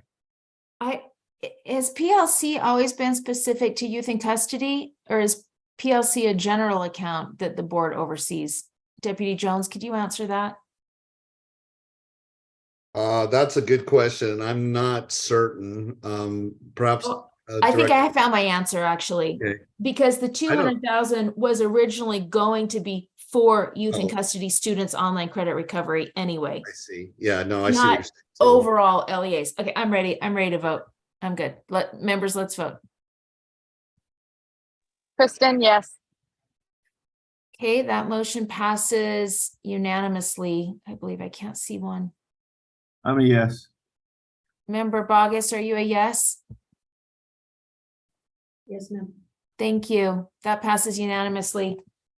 Members, it's 12:19. We're 4 minutes over. Looking for a recommendation. Is the second to last item time sensitive? Chair, Yes. may I make a motion before we move to adjourn? Yes, which agenda item is it on? In particular, item number 11. Oh, that's right. You were going to come back and make that. Yes, let's really quickly ask, is the second to last agenda item time sensitive? Well, yes, ma'am. This is at the direction of the board, that we follow the similar process that we did last year, which, pretty much we start with finance committee in the month of May, your May meeting, so that finance committee members can make recommendations on the board directing staff to, pursue particular requests for funding and or funding and policy changes. Policy changes in themselves can go directly to Deputy Superintendent Stallings, is my understanding. But this facilitates the ability for this process that ultimately results in what we request from the legislature being board driven.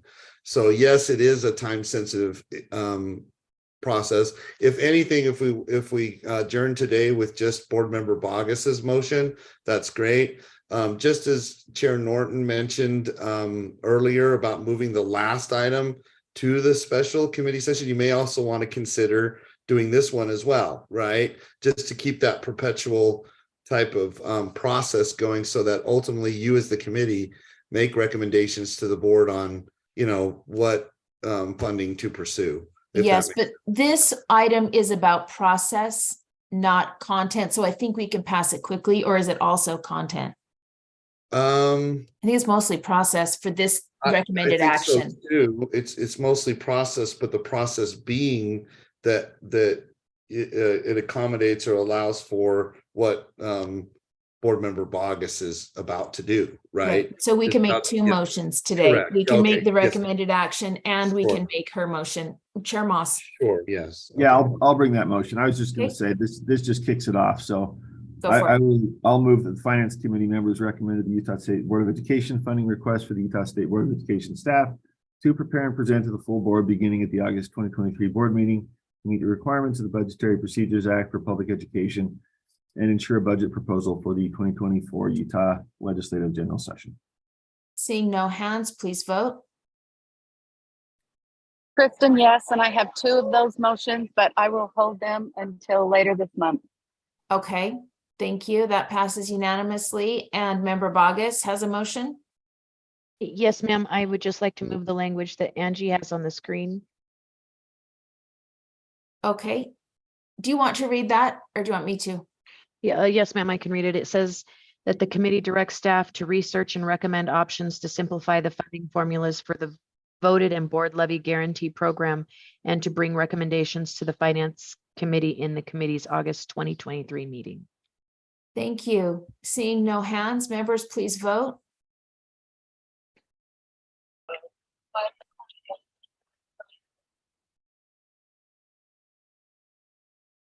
I'm a yes, Chair. Okay, and I think Chair Norton said she was a yes, if I heard right. That passes unanimously. And can we just request that the last item be moved to our next special session? Do we need to make a motion? If we need a motion, consider it moved. Okay, so moved. Members, please vote to move our last item to the next Finance Committee session. Just real quick. Yes. I have some items that I'd like to add as far as business cases, but not today. I'll wait till Those, we add that into next time. I believe those could appropriately fall in this item that we're passing on to the next session. Someone correct me if I'm wrong. Yeah, yes, they could. I think, Chair, what I think Board Member Straight's asking for is if we can add to the next session the ability, an action item to accommodate even more motions like Board Member Bogus just made. Does that make sense? So in addition to moving item number 12 to the special session of the Finance Committee, we would also, you could also direct staff to establish an agenda item, that allows for him to make Yes. his Additional requests, Right, because yes, the yes. agenda item really is looking at current standing programs, but Yeah, I think yeah. yes, we could also direct that in that agenda item, we be allowed to bring additional requests. Correct. Yes. The Budgetary Procedures Act does stipulate in there of additional funding requests. That's why we reference the Budgetary Procedures Act, because it is the Budgetary Procedures Act that's the law that allows you as the board to make additional funding requests to either existing programs or create new programs. Then right? that would already be agendized. It's already, yes. This yes, was ma'am. initiated by Chair Moss. Chair Moss, are you comfortable with this? Yes, that's, I think, perfectly what we had in mind, so. Okay, then we are 10 minutes over. This is a heavy lift and a long agenda, so thank you, everybody, and we'll consider the meeting adjourned. We'll see you at 1. Thank you all. Thank you. Did you, Thank ma'am, you. did you, wait, hang on, ma'am, did you Yes, vote to move that last item or? Yes, we did. Okay, good. Okay, thank And you. then you clarified after that because Right, that okay. code was, or that piece was referenced, then it was, Okay, thank you, ma'am. Sorry. Yeah. Thank you. So Chair, I'm so sorry, just for clarity. yes. We have moved all the action items to our special session that allows us to move business cases, correct? There was one item, yes, and the Budgetary Procedures Act is where we'll be discussing current programs that may or may not need to be added to or reduced, and we can also bring additional budgetary requests, legislative budgetary requests. Or Thank you, ma'am. any, I assume. Member Davis, if you'd Yes. like, we could make this an official motion. Okay, so moved. Members, please vote to be able to bring additional items.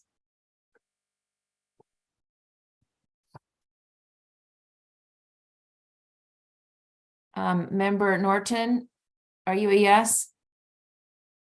Chair Norton? I think she may have gone off, but that passes, and now we are officially adjourned. Thank you, Chair. Thank you, all. everybody. Okay. See ya.